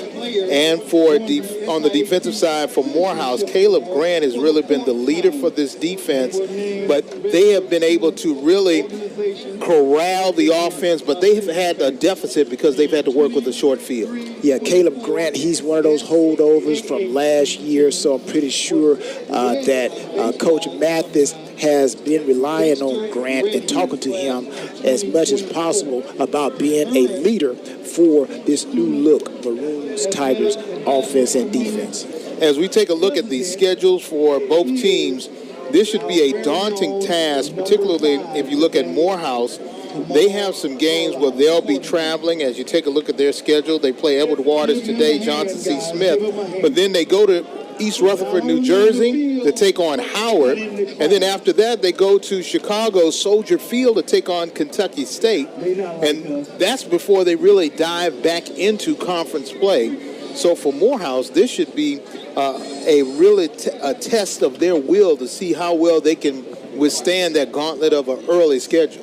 Yeah, one of those teams that they have in commonality besides Edward Waters, they have Howard University. Last year, they actually played Howard and came up short in that game, 65-19. So I'm pretty sure they want to use the James Brown big payback when they play Howard. So, but looking at their schedule, I'm pretty sure there are a lot of teams that they want to really show that this team, like the 2024 Maroon Tigers, are the real Tigers, not last year's Tigers. And let's take a quick look at Edward Waters University. They play Florida Memorial, and they play at Alcorn, and then they'll dive into conference play at Benedict, one of their close rivals. Again, Edward Waters, they finished with a winning record last year, so Coach Morgan, he's really enthusiastic about this team. He's bringing back a lot of return players, so look for big things from Edward Waters.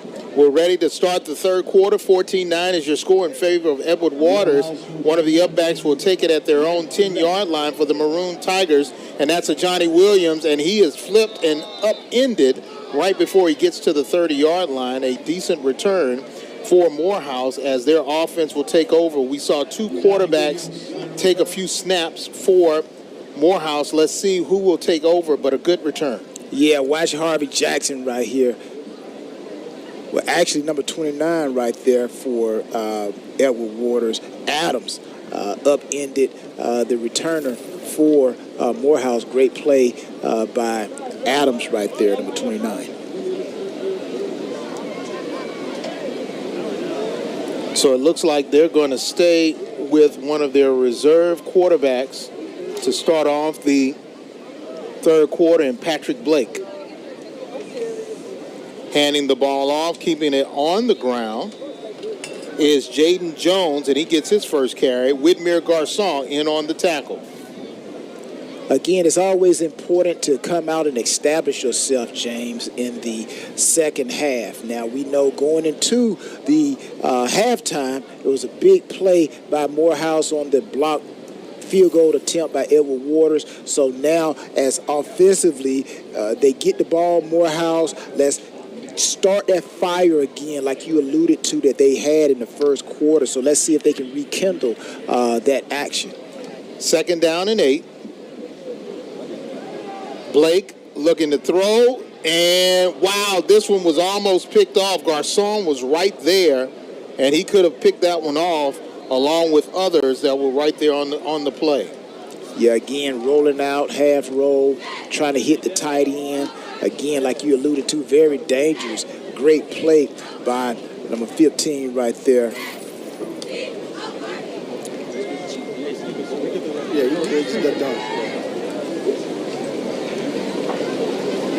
Goes on, number 16. Great play.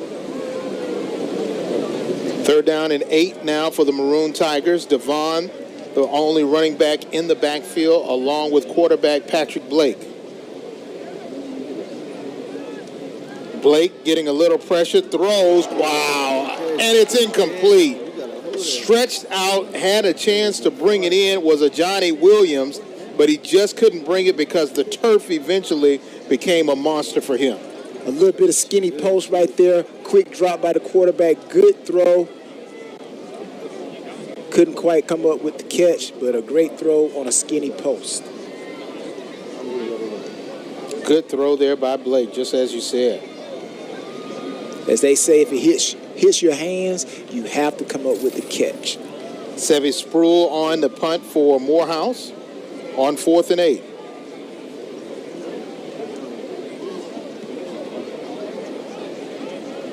Call for a fair catch, but it's going to take a Maroon Tiger bounce inside the 20, inside the 10, and it'll be down inside the 5, right at the 4-yard line. Great punt for the All-SIAC second-team preseason punter in Sevy Sproul.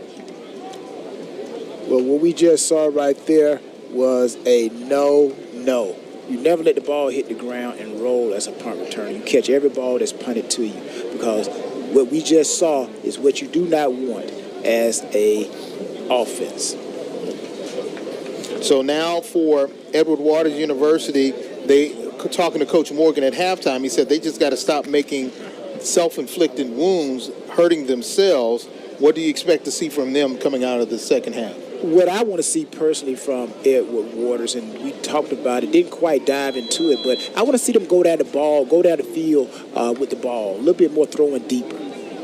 They're going to keep it on the ground and hand it off to Gregory Mango. His first carry of the... Now, again, I know they want to run the ball, James, but I think if you throw the ball deep, you soften up Morehouse's defense, which would now allow those quick hidden trap plays, those A-gap run spots to open up when you throw the ball downfield. Smith, and this time he's going to go down, and he'll get a safety. 2 more points. And 2 more points, their second safety of the game. How rare is that in a football game? The defense shows up and gets their second safety, and Caleb Grant, their defensive leader, stepping up big. That's our guy right there. Just talked about him, how he's a big impact player for Morehouse, returning to help this defense solidify itself, come through untouched. Now right here, the quarterback, you got to have a time clock in your head. You're in the end zone. You got to know the ball has to come out quick.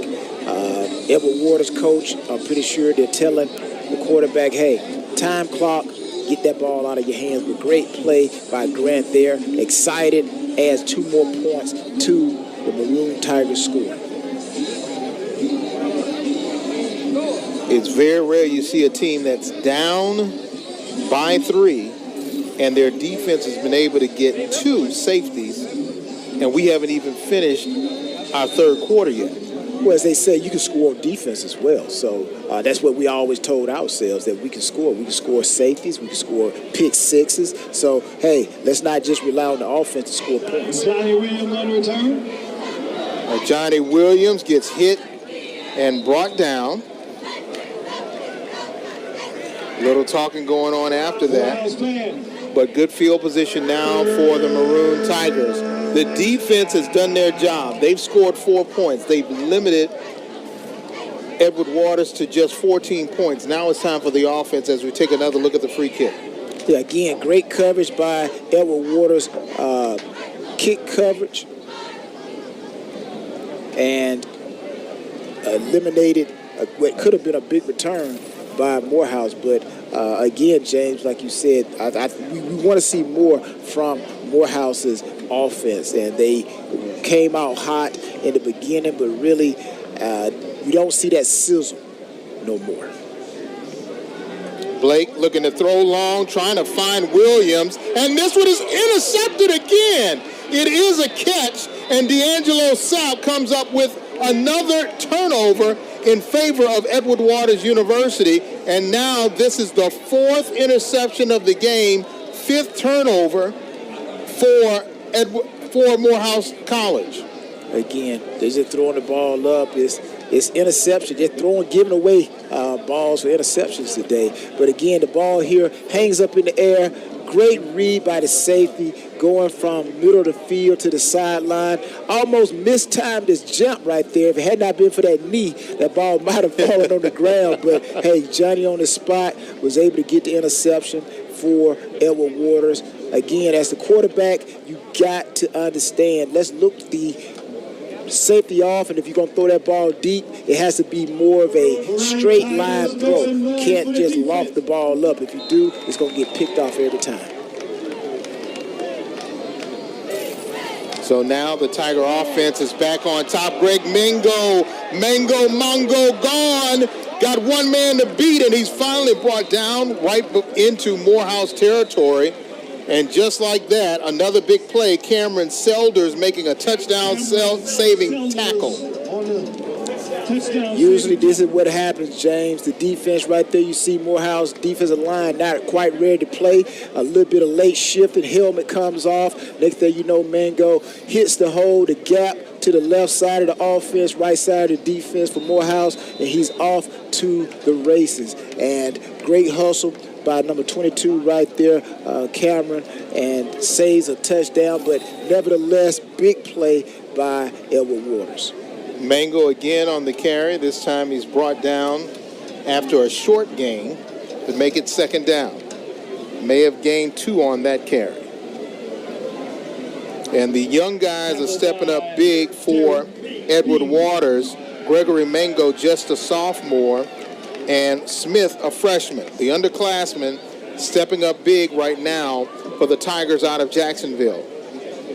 And it wasn't not too long ago that Edward Waters went from a college to a university. So that's correct. Ed Waters College. Now they're Ed Waters University, so everybody's growing up.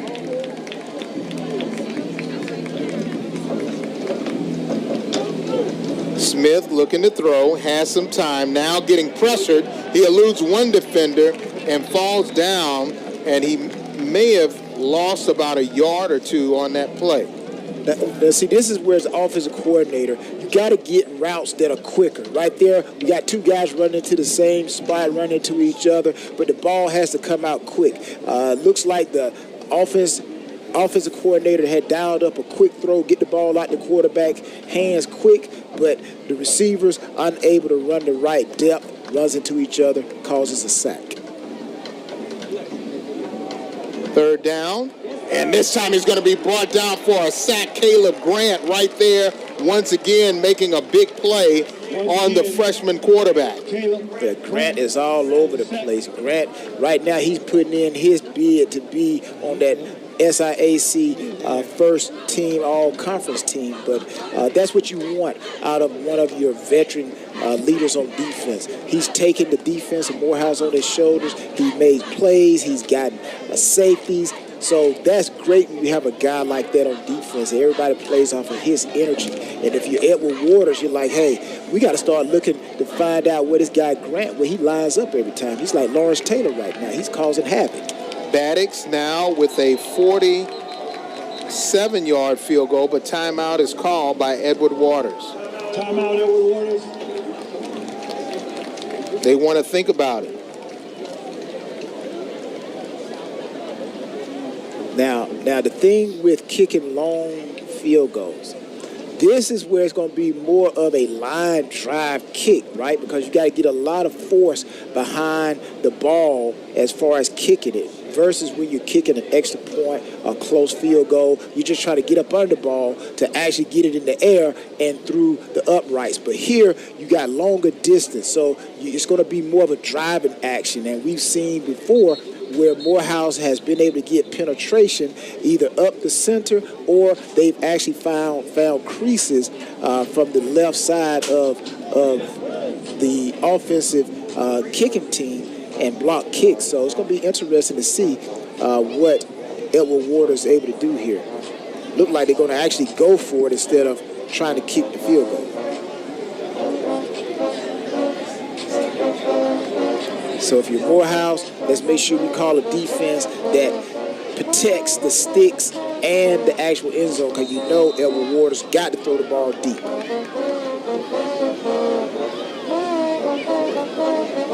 They bring Ravian Moore in the backfield, the tight end trying to provide an extra blocking, but now we've got a penalty against Edward Waters University. A little bit of false start action there.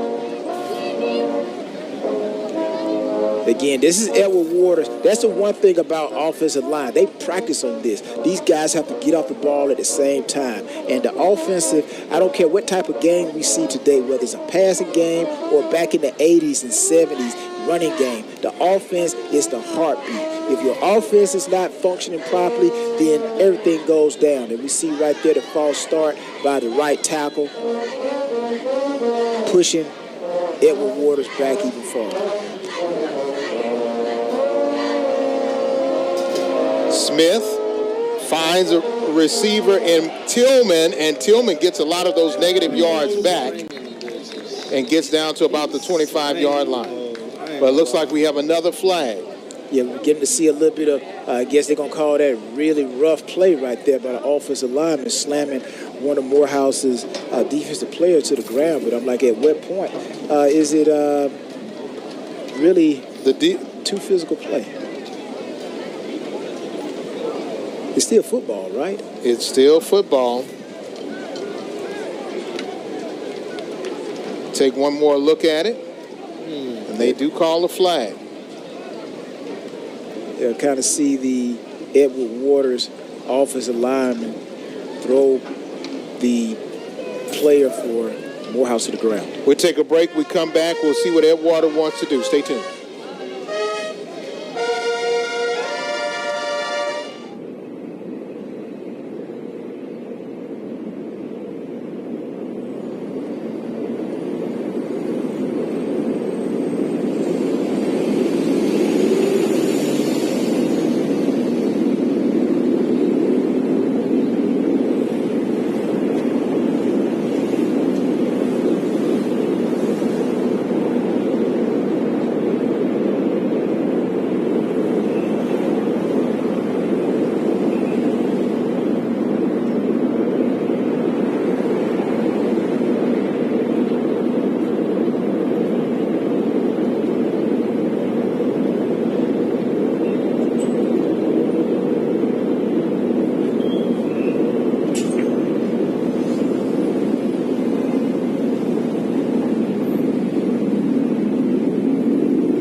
Fourth down and 2 now for Edward Waters University.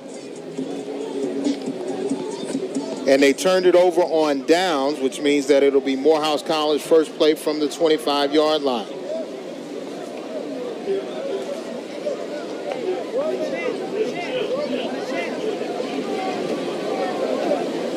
They've rotated quarterbacks. And now Patrick Blake in for his second series of the third quarter. He hands it off to Devon, but Devon is quickly wrapped up and brought down. Good open field tackle made there by Jonathan Nesbitt. Again, penetrated by Nesbeck down in what we call the box. The box is outside, right in between tackle to tackle. Nesbeck reads the run.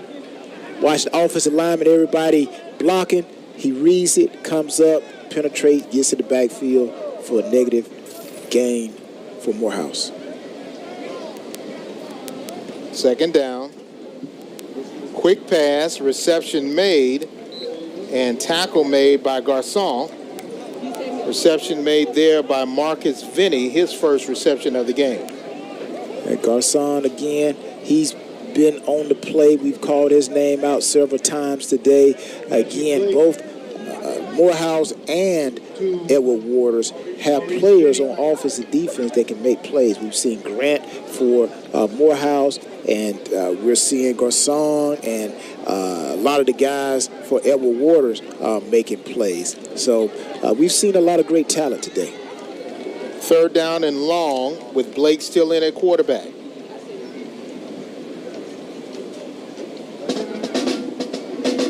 Quick pass and incomplete. Let's go down to Simone Stanley, who has an update. Simone? I asked Coach Mathis what was going to set Morehouse College apart this season, and he said, expect the team to be bigger, faster, and stronger. And those are not just words. They have put action behind that phrase. They had brought in former Atlanta Falcons strength and conditioning coach Bobby Thomas to the team. And he said having Coach Thomas on this team has brought so much confidence to his players. Thank you so very much, Simone. And having a good strength and conditioning coach is very important. That was something at some points during the last 10 years was missing for Morehouse College. They didn't have a strength and conditioning coach, and that was something that Coach Mathis brought into this program. Well, the strength and conditioning program is the foundation of success. If you don't get the guys stronger, faster, quicker, then you don't give yourself an opportunity to execute effectively and efficiently on the football field. After the penalty, 1st and 10 now, the drive stays alive. Blake still in at quarterback, trying to find someone, and reception made. I mean, a good athletic reception there by Brogdon Corda, the receiver.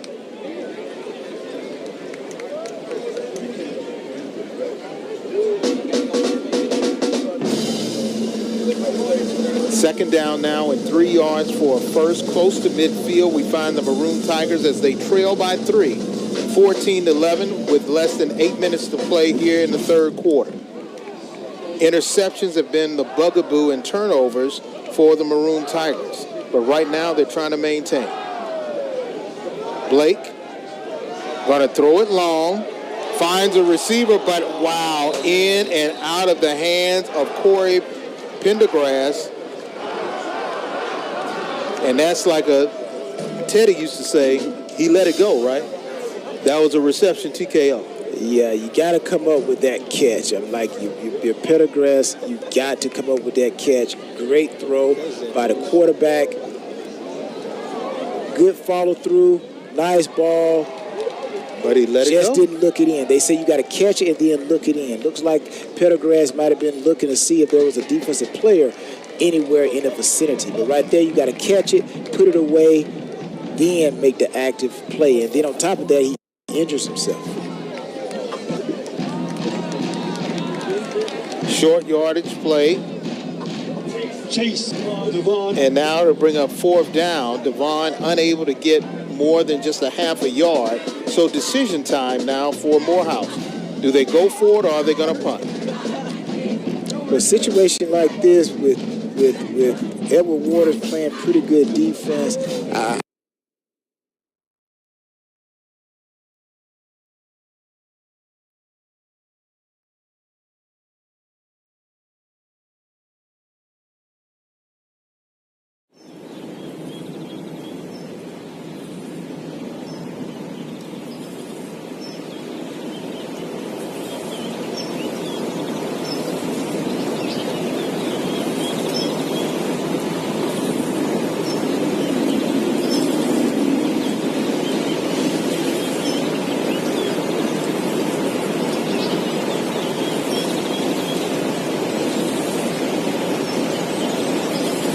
will come another opportunity somewhere in the game, because there are always 4 to 5 plays that really settles a game. And when you don't have confidence, then your chances of executing those plays when you really need them, I think, really suffers.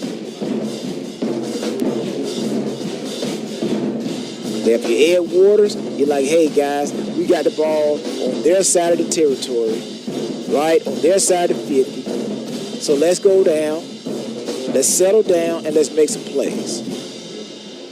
Antonio Smith and Jontarius Thomas in the backfield. Smith, the quarterback, in the shotgun.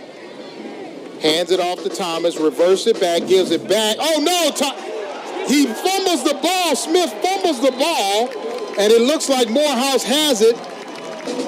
Yes, they do. Great job by Morehouse, able to get the fumble recovery. And big number Steven Singleton, number 92. This is where they say you're doing just a little too much, I believe. So this is where, hey, you got to stick with your game plan and just run what you know works best. And here, Edward Waters try to get a little too fancy and actually ends up backfiring, and Morehouse gets a blessing. Now let's see, with their struggling offense, let's see if they can cash in on this opportunity. We'll take a break. When we come back, we'll have more live action, as this has been a topsy-turvy game. You're watching Edward Waters University taking on Morehouse live from Atlanta right here on ESPN+. Stay tuned.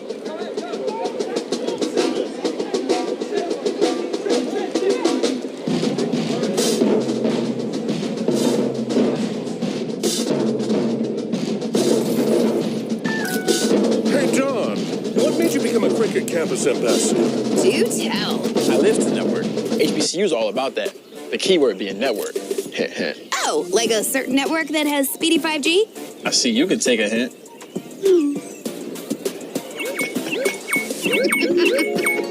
I can drop a hint too, Don.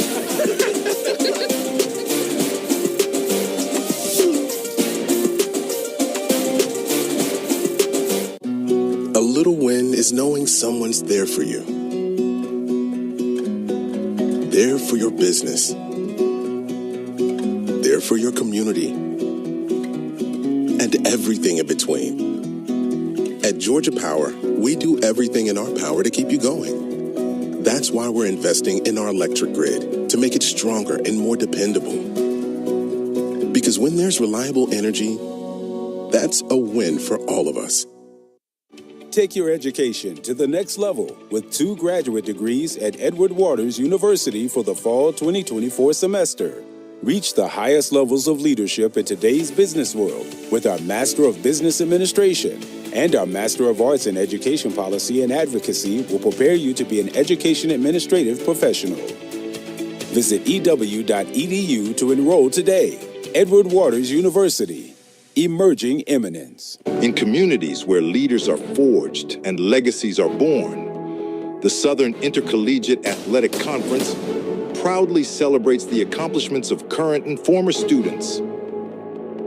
From the playing field to the boardroom, they are the next generation of entrepreneurs, doctors, and executives. Leaders rise here. Leaders rise here. Leaders rise here. Leaders rise here. Welcome back to live action of SIAC football on ESPN+. James Verrett along with Tyrone Poole and Simone Stanley on the sideline.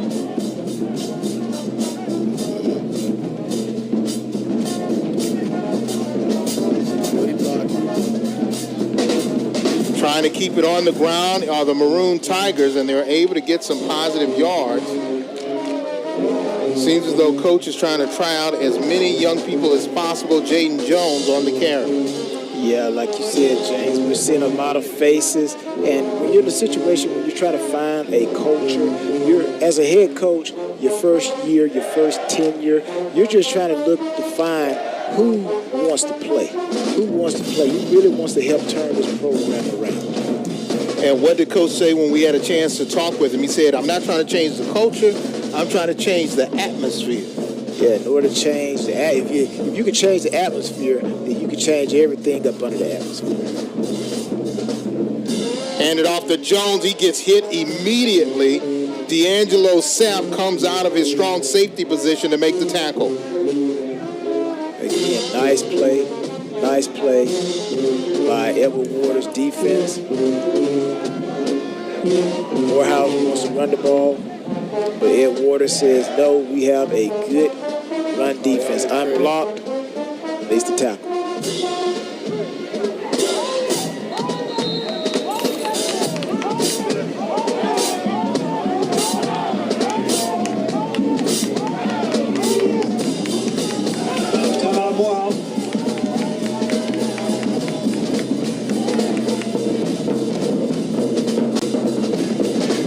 Timeout called by Morehouse College. As you can see, the student body really hyped up about this one.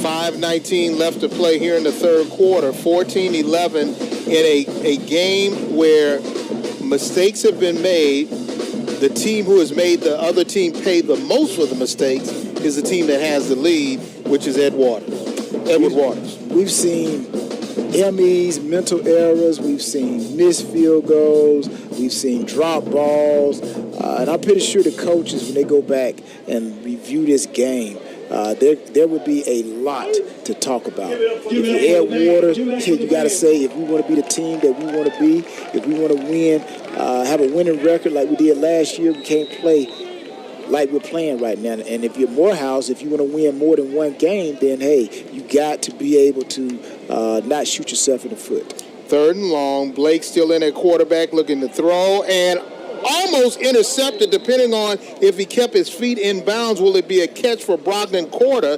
It is a catch for Quarter, but short of the first down. Again, nice break. Quarterback drops back, eyes the receiver down. A little high trajectory on the throw. Almost got picked off, but great concentration by the receiver. Comes up with the catch, moves the ball closer to a first down for Morehouse. Brings up a good, that catch actually puts Morehouse in a good position for a fourth down try. And if you're Darryl Robinson, that defensive back, you were holding your breath to make sure you went out of bounds. Logan went in motion. Blake getting some pressure on the backside. He's going to try to run it, and he goes nowhere fast. And as he is brought down, that'll bring up fourth down. And right now, they're just trying to get him up. And that was kind of a tough play because he's right-handed, and you're asking him to run to the left side, and now he has to set up. Nobody's open, and now he decides to run the ball, but takes on a few hits, unnecessary hits there. But again, Edward Waters, they come up big. They stop Morehouse's offense, gives the ball back to Edward Waters. The defense gives it back to Edward Waters' offense. And again, let's see if they can move the ball and put some points. It's a very close game. Still Morehouse's field goal away from tying it up. Turn it over on downs. Defense steps up big for Edward Waters again. Another quick carry by Greg Mango. Mango able to get 1, possibly 2 yards. And I hate to sound like a broken record, James, but I would really like to see Edward Waters put the ball in the air and put it deeper. Dent, as the quarterback hands it off to Mango. Mango breaks 1 tackle, falls to his back, and looks like he has enough for the first down to move the chains. But evidently they've done enough film study to where they feel like they can run the ball effectively against Morehouse's defensive front.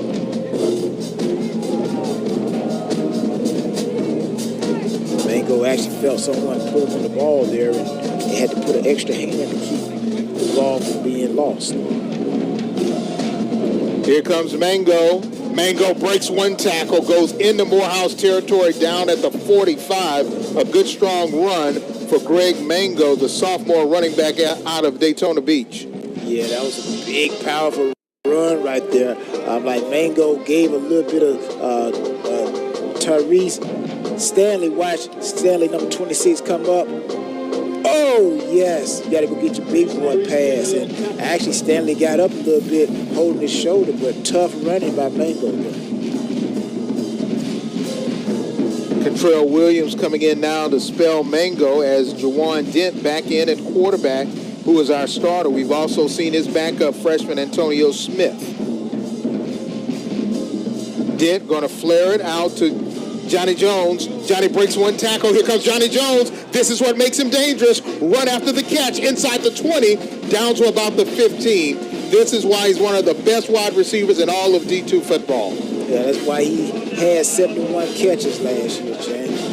71 opportunities that they put the ball in his hands, and he does something with it every time. Right there, he does something again, but it looks like that ball's going to come back because of a penalty again. We take a look. Dent gets it out to him.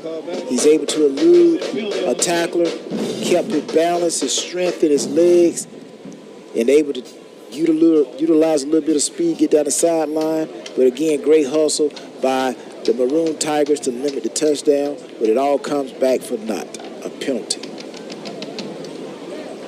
Penalties and turnovers have really stopped the momentum for both teams this afternoon. So now, instead of it being deep into Morehouse territory, Edward Waters has it back at their own 48-yard line.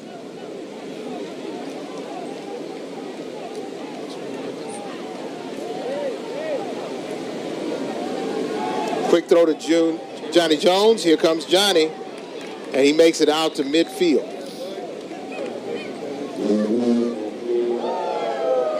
Again, great pursuit by Morehouse defense. Quick screen to Jones, but look at the Maroon Tigers pursuit to the football. That is what caused that play to be ineffective. Great contain by number 16 right there. Cowlins turns the ball in. The rest of the defense pursues, limits the play.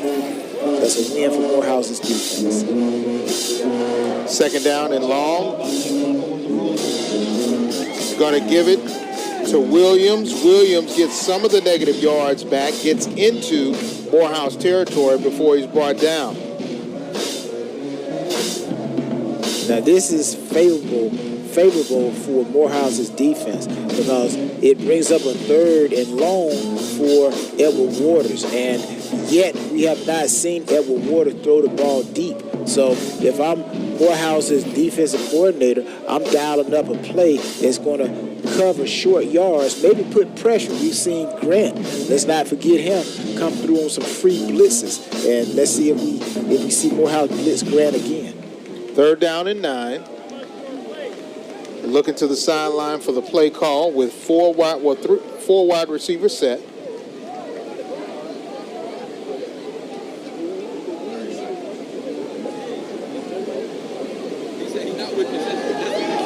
Dent getting pressured, throws it long, has a receiver wide open, and it's Johnny Jones, and he catches it inside the 10. Blitz called by Morehouse. Almost got there, but Grant was able to stand in the pocket, and he was able to deliver a ball to Jones. As we watch right here, we were wondering if Morehouse was going to blitz Grant again. He almost got through again right there, number 42, but the quarterback was able to step up and find Johnny Jones wide open. Another short run by Contrell Williams. See another look at it. He really can't go anywhere fast, but he does get inside the 10 down to about the 3. The positive thing is that Edward Waters' offensive line moved Morehouse's defensive line off of the line of scrimmage and was able to pick up positive yards. That's what you want if you are the offense and you call up a running play. 20 seconds left here in regulation. The clock continues to tick. And that will end the 3rd quarter. We've got one more quarter left remaining. A tight game, 14-11 is your score, but Edward Waters University is knocking at the door. Can they open it and grab a score? Stay tuned. We'll see. You're watching SIAC football season opener right here on ESPN+. Stay tuned.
V.T. Harvey Stadium on the campus of Morehouse College. 14-11 is your score. The coaching debut of Terrence Mathis, the head coach for Morehouse College. Right now he trails the Tigers of Edward Waters by 3, and the Tigers are knocking on the door for more. Quarterback Juwan Dent, transfer in from University of Virginia Wise out of Richmond, Virginia, trying to lead his team to the first victory of the year. Kentrell Williams in the backfield with him. It's going to be Dent keeping it and walks into the end zone for a score, and just like that puts 6 more on the board for the Tigers from Jacksonville.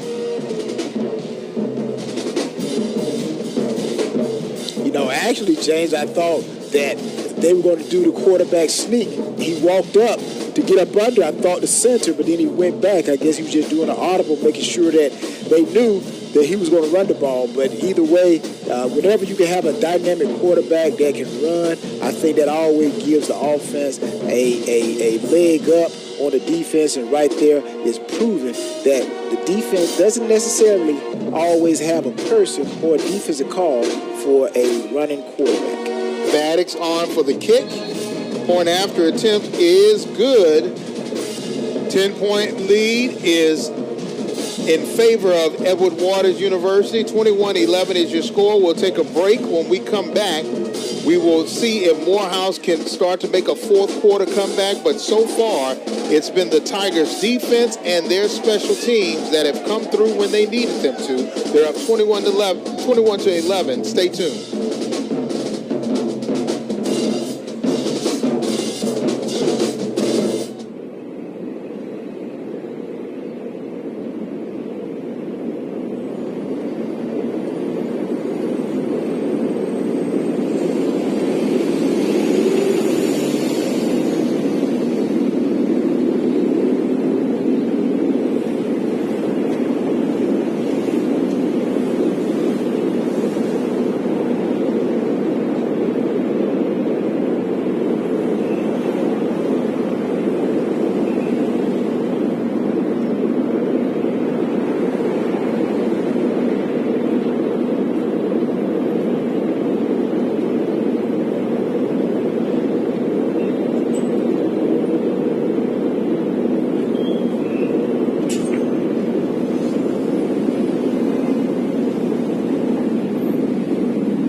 for the next 6 weeks.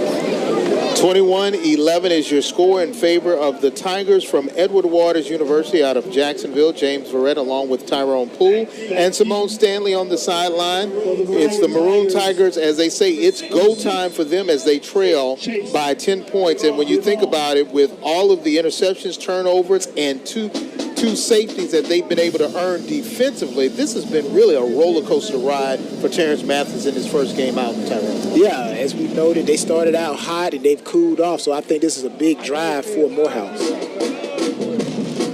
From inside their own 10, got some room to run and quickly brought down. A good return there by Chase Devon, and that's where the offense will take over.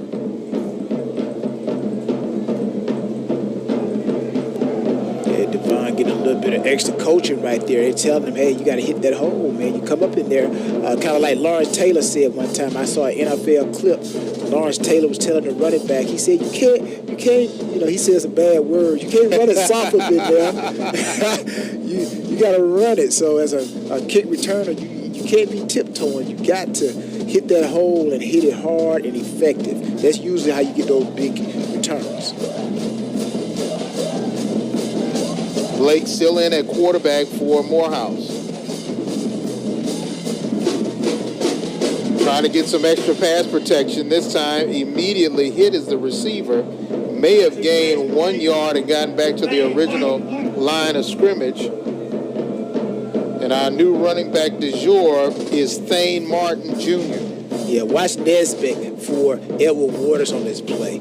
Come up, this is what you call a solo tackle. Come up, great play, stops the runner right there in his track. So great play by number 23 Nesbitt of Edward Waters.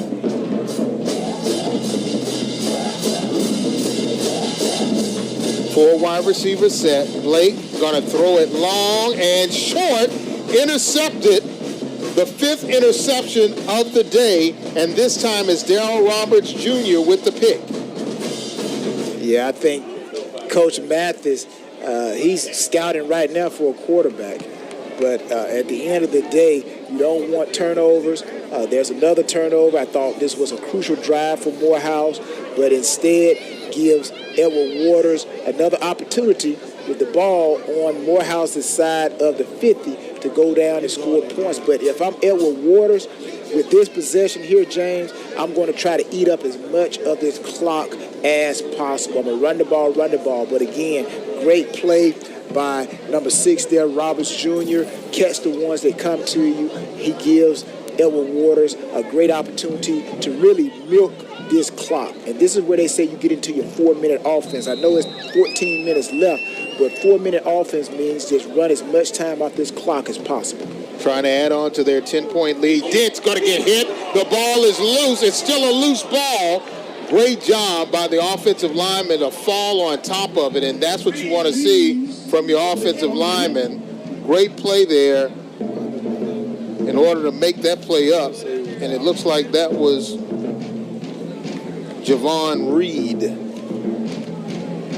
That's a bad offensive communication by Edward Waters there. 77 for Ed Waters. Norman saw the blitzing guy, but couldn't do anything about it. John Terrius Thomas on the carry.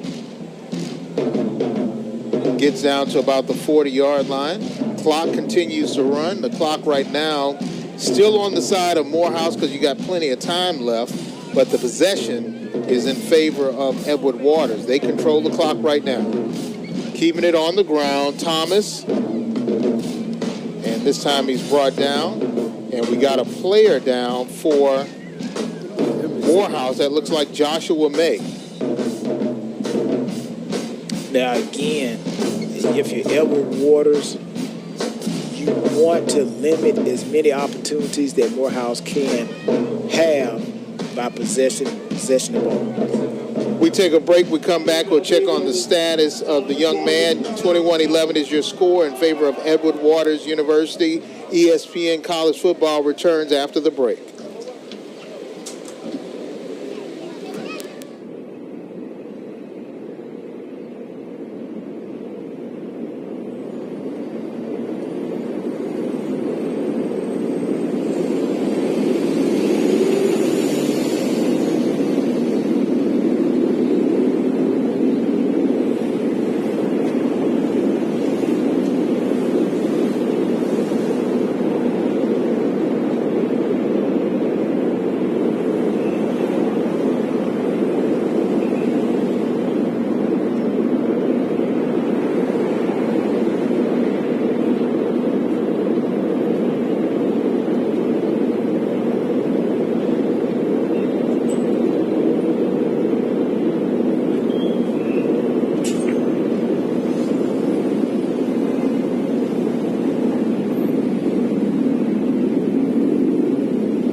Edward Waters College looking to add on to their 21-11 lead. 12:49 left here in regulation.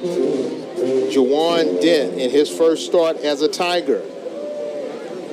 Keeping it on the ground, able to get a first down, and they'll move the chains, and the clock will continue to run. I think you know, I'm just an old school person, right? I'm like, I understand this is like a quarterback sneak, quarterback run right here. Why not just get the quarterback up under the center and actually just push?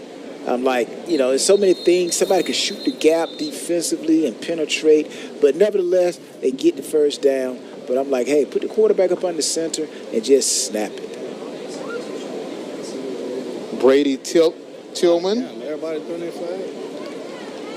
Now, one thing the Edgewater players have to remind themselves, they have to remind themselves to stay in the field of play. Do not go out of bounds. And again, if I'm Edgewater's offensive coordinator, I'm going to tell the quarterback to snap that ball. I'm going to actually run the ball here every play. Snap the ball when it's like 5 seconds. I understand that they don't have a clock, but the referees are supposed to let the quarterback know when it's 10 seconds left, 5 seconds left. So I'm like, snap the ball, milk that clock as long as you can.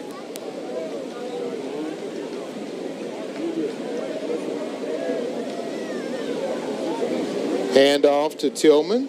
Let's go down to Simone Stanley, who has an update. Simone? That was Morehouse College wide receiver Josh May, who's down on the field just moments ago. It was a groin injury, nothing serious. He didn't sit on the table or anything. He's going to be ready to go. And they'll definitely need him, Simone, because they're trailing by 10 points. They need all of the offensive weapons that they can get if they get the ball back, as Edward Waters is slowly but surely churning this clock down, taking their time, methodically moving closer to the goal line. Right now the play clock's at 24-23. Let it get down even farther.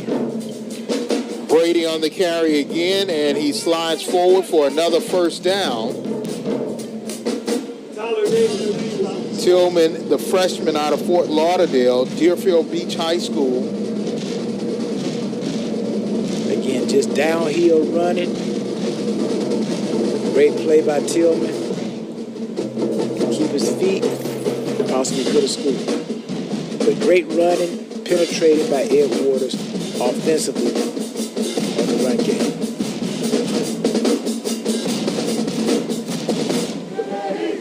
Give again to Tillman. He breaks one tackle, but a host of dark-colored jerseys right there to wrap him up at the line of scrimmage.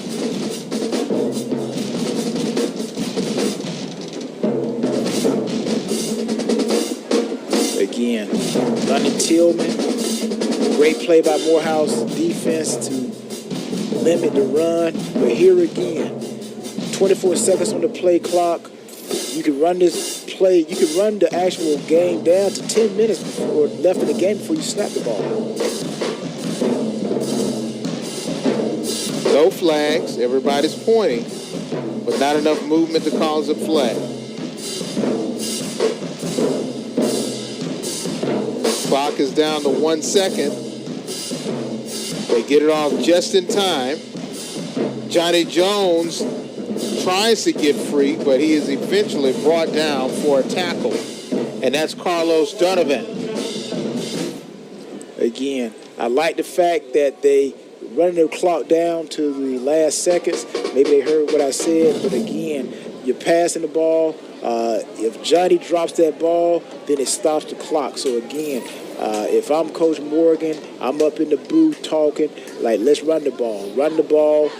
They've been effective with Tillman, number 15, running the ball. So let's go ahead and hand it off to him again, and let's just pound the A, B, and C gaps. Dent again gives it to Tillman, and he breaks the line of scrimmage, doesn't get much more. But the clock is under 9, right at 9 minutes left to play, under that right now as it continues to run. So again, Tillman running downhill, a little bit of puller right there. We see number 79, Thomas Poole. Tillman cuts underneath. great play by Morehouse. Field goal time now for the Tigers of Edward Waters. Cooper Baddix. This is a big 30-yard field goal. Low, and they're going to fake it. Williams, and he's just going to kick it out of bounds. Smart play.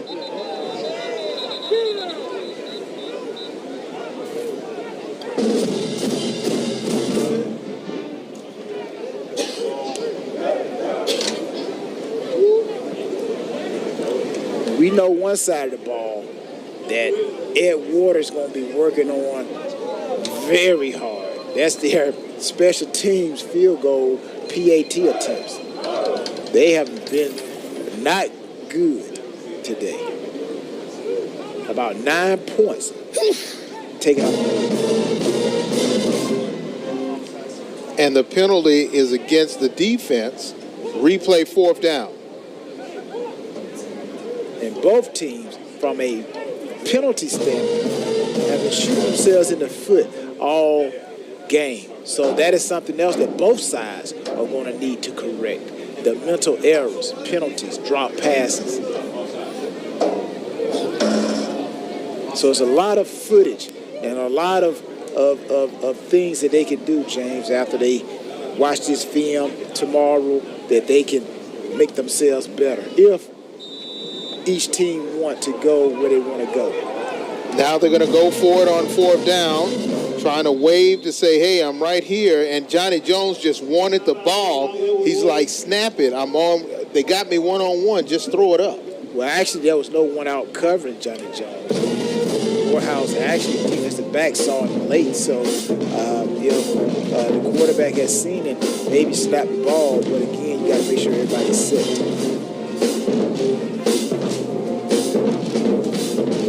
Toriano Morgan just trying to get an explanation from the officials.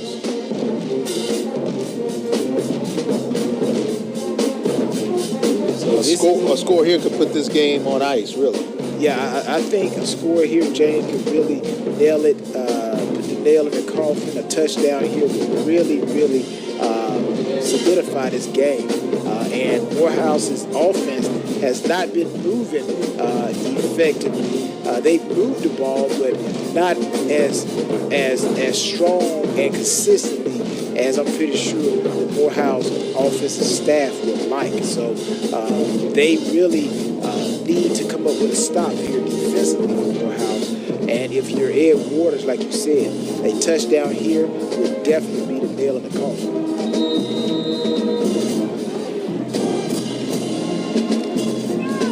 Dent hands it off to Tillman, and Tillman gets close to the goal line, maybe about a 2 yards short. Be 2nd down and goal. Well, the great thing about this play here, James, they got a 1st down.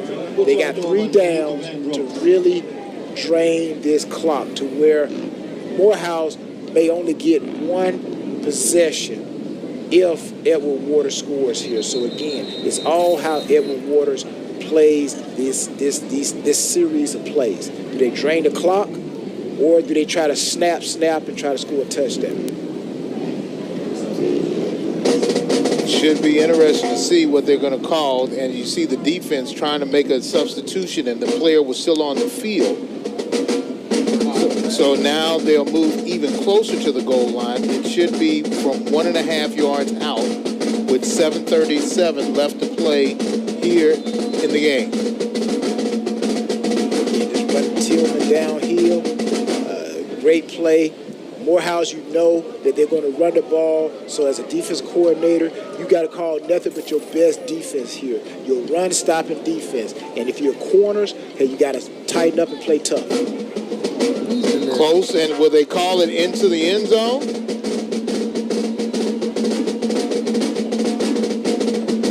And that was Mango on the carry.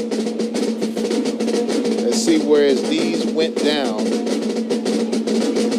They're going to try to go quick. And he was down about a half yard before he got in. Still in the shotgun. Hands it over to Mango, and now Mango is in. Greg Mango in for the score. Put 6 more on the board for the Tigers of Edward Waters University. Again, no need to throw the ball here. Let's just pound and ground, as they call it. Right here, gives the ball to Mango. He's been running hard and running fast all day. Dent gives the ball to Mango off the left side. Great movement. Good penetration by Morehouse's defense, but not enough to stop that run. Touchdown, Edward Waters. Baddock's on for the point after attempt.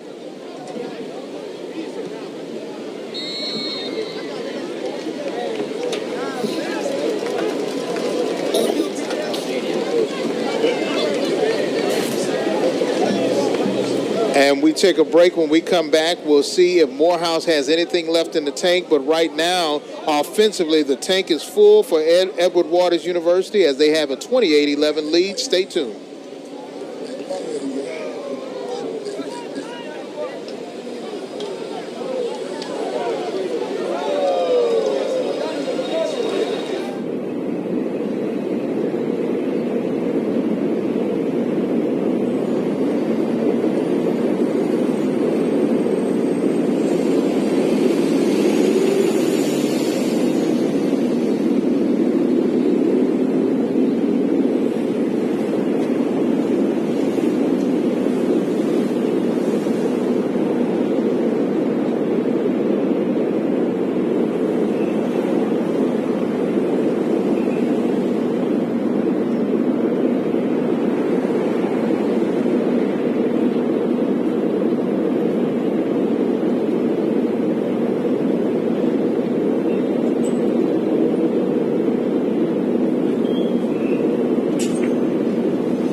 (28-11) is your score in favor of the Tigers out of Jacksonville, Florida, Edward Waters University.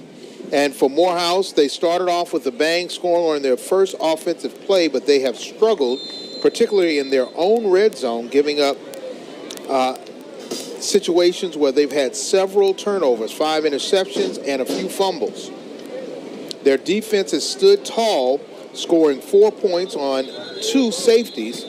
But outside of those safeties, their defense has been put in really bad situations because of those interceptions and turnovers, Tony. Yeah, I think, James, here with Morehouse's offense, you got to throw the ball. You got to throw the ball. You got to throw the ball way more than you run the ball. I think that's kind of like what Coach Mathis is, that's what he likes to do. And if you're Ed Waters, you sit back in a good defense. Don't get beat deep. Don't give up the cheap, easy plays. Let them earn everything. Because there are going to be opportunities for Ed Waters secondary to make plays. And I always loved it in situations like this.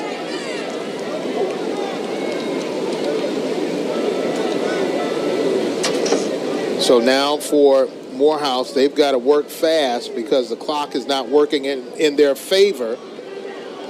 This time going with a new quarterback, and that's Miles Scott. That is the 3rd quarterback so far today for Morehouse, and I think Coach Mathis is just trying to find the right combination to help his offense go. Well, I think in a situation like this, when you got a new quarterback coming in, I always feel like you got to get the momentum of the game.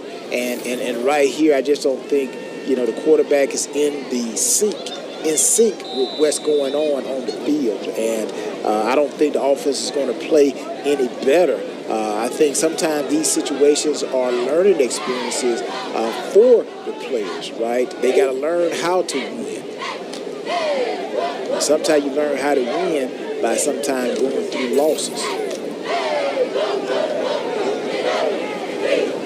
Looking at third down.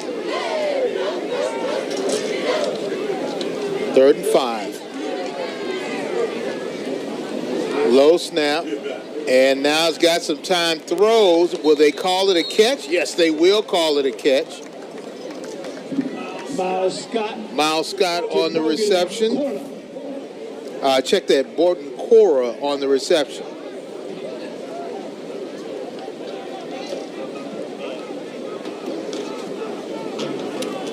Now is an acrobatic play by Brogdon Corda. So now it'll be a punting situation.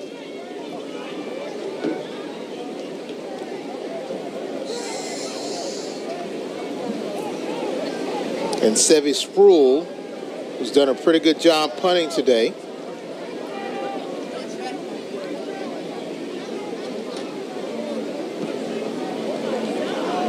And he's trying to kick this one away, and he does, and kicks it out of bounds. Let's go down to the third member of our broadcast crew, Simone Stanley, who has an update on the star wide receiver, Johnny Jones, for Edward Waters University.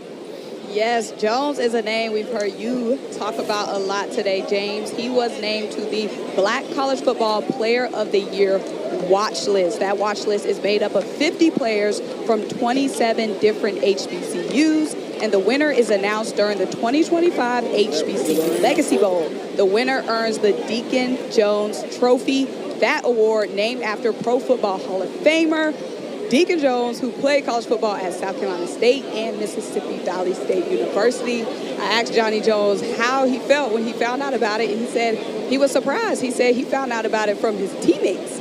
And then I said, what is it going to take to win? He said, I have to be consistent and I have to be myself. Johnny Jones. No doubt about it. Thanks a lot, Simone. And it's a long road to the end of the season, Tyrone, but he has a pretty good start out the gate.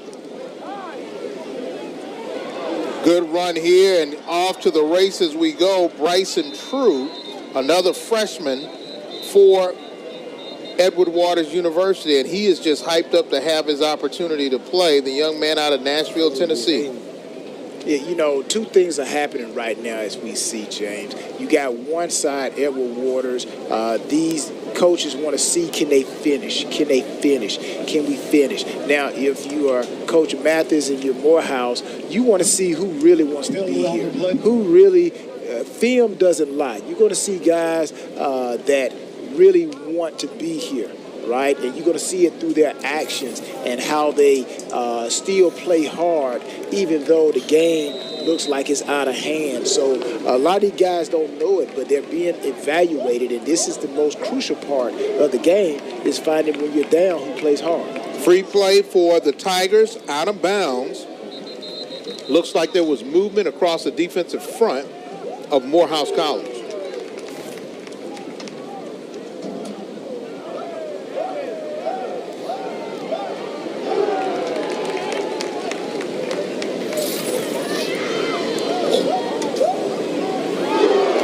And our thought was correct. It'll be 5 yards. Makes it a shorter flight to get a first. And just like that, just stepped a little bit too early. Those guys are so close to that ball, James, that just the slightest movement, that helmet encroachment, they cross that imaginary line of scrimmage there, which is the size of that football, the distance of that football. So those big guys get their momentum going forward. It's kind of hard for them to stop it. Once again, the freshman, and he gets hit and hit again. Bryson True. But there is a flag. Looks like it could have possibly been a horse collar. Let's take another look. Edward Waters, they're just content with running the ball. Grab the jersey, so not a horse collar.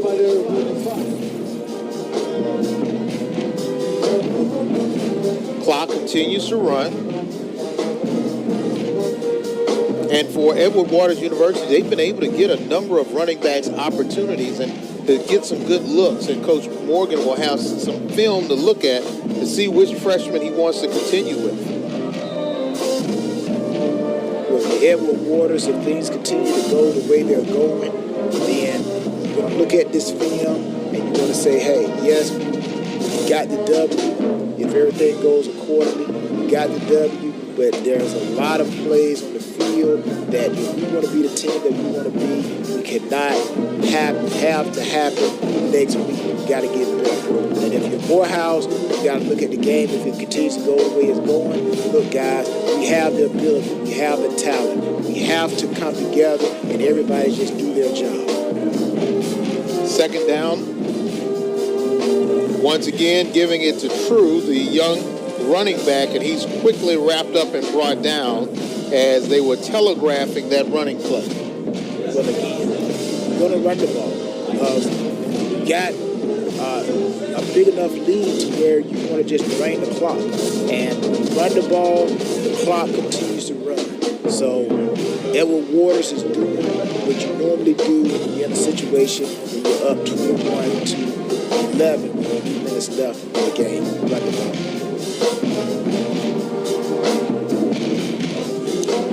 Less than 3 minutes to play here in regulation, and Edward Waters has taken the trip from Jacksonville up to Atlanta and has a commanding 28-11 lead despite giving up 2 safeties.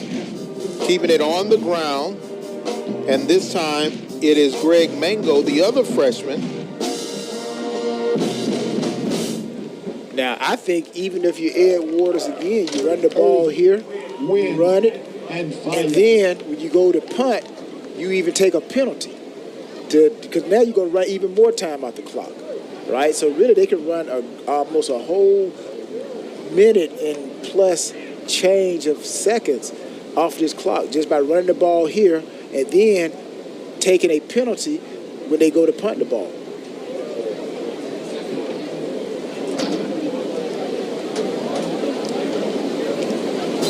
And we will stop for the final 2-minute warning. Remember, that's the new rule in college. They do have a 2-minute stoppage. And we'll take that 2-minute stoppage with them. Less than 2 minutes to play here in regulation. 28-11 in favor of Edward Waters University. You're watching SIAC football on ESPN Plus. Stay tuned.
Final 2 minutes of regulation here. 28-11 in favor of Edward Waters University.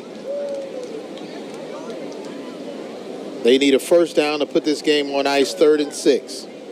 They're going to hand it off to Mango, and Mango does not get the first down, but the clock continues to run.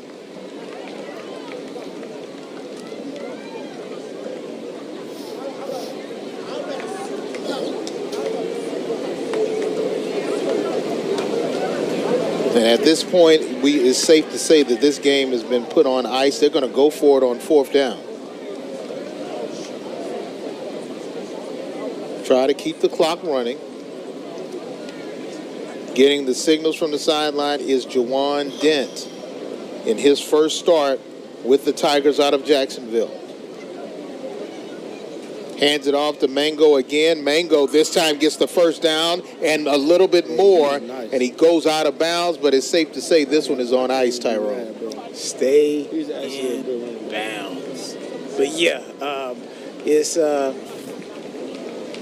over pretty much. If Howard Cosell was here, he was Don Meredith. Right? Don Meredith. Don Meredith. Turn off the lights. The party's over. Turn off the lights. The party's over. Yes, sir. So Mango could have done a better job staying in bounds. He did stay in bounds, so the clock is still running. Quick pass to Johnny, and that is incomplete. Why? Throw the ball. Clock is stopped. Can you answer that one for me, James? I do not know why they throw the ball with a 28-11 lead with less than a minute to play, other than they may have been trying to hit a particular milestone.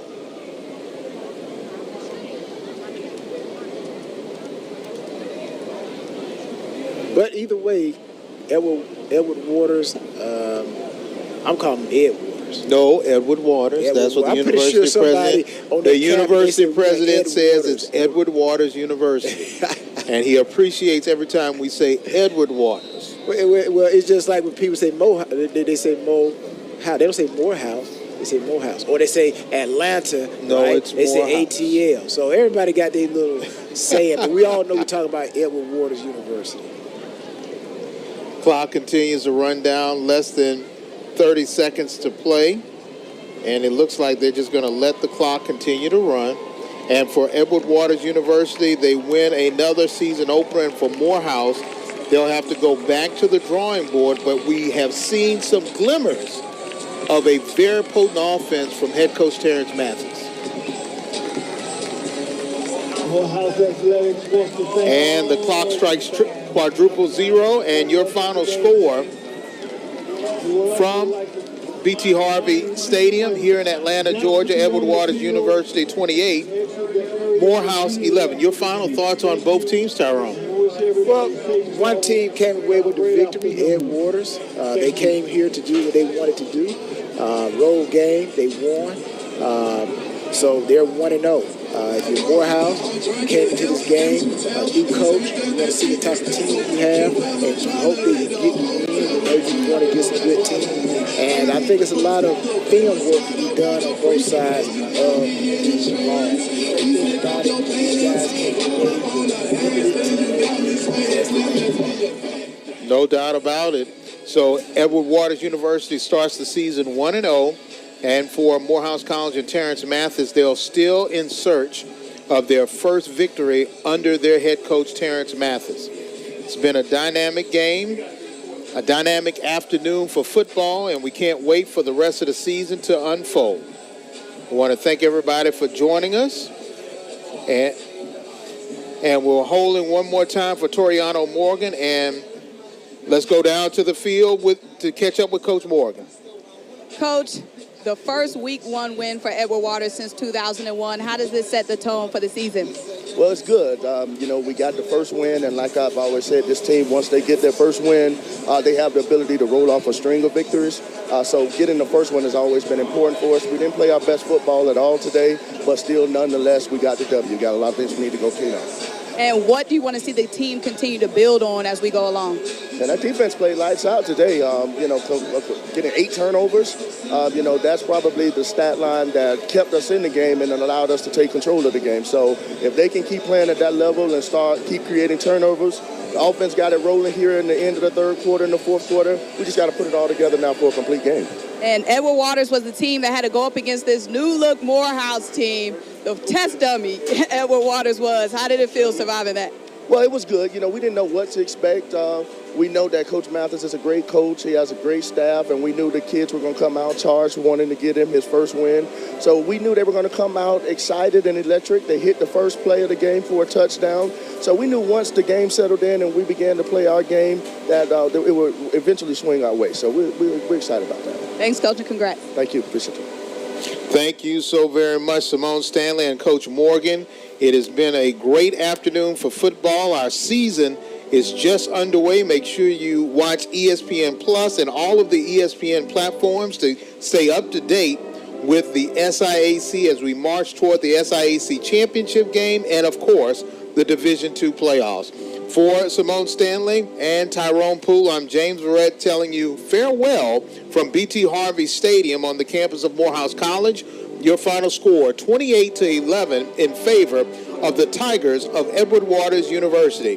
Have a great afternoon, everyone.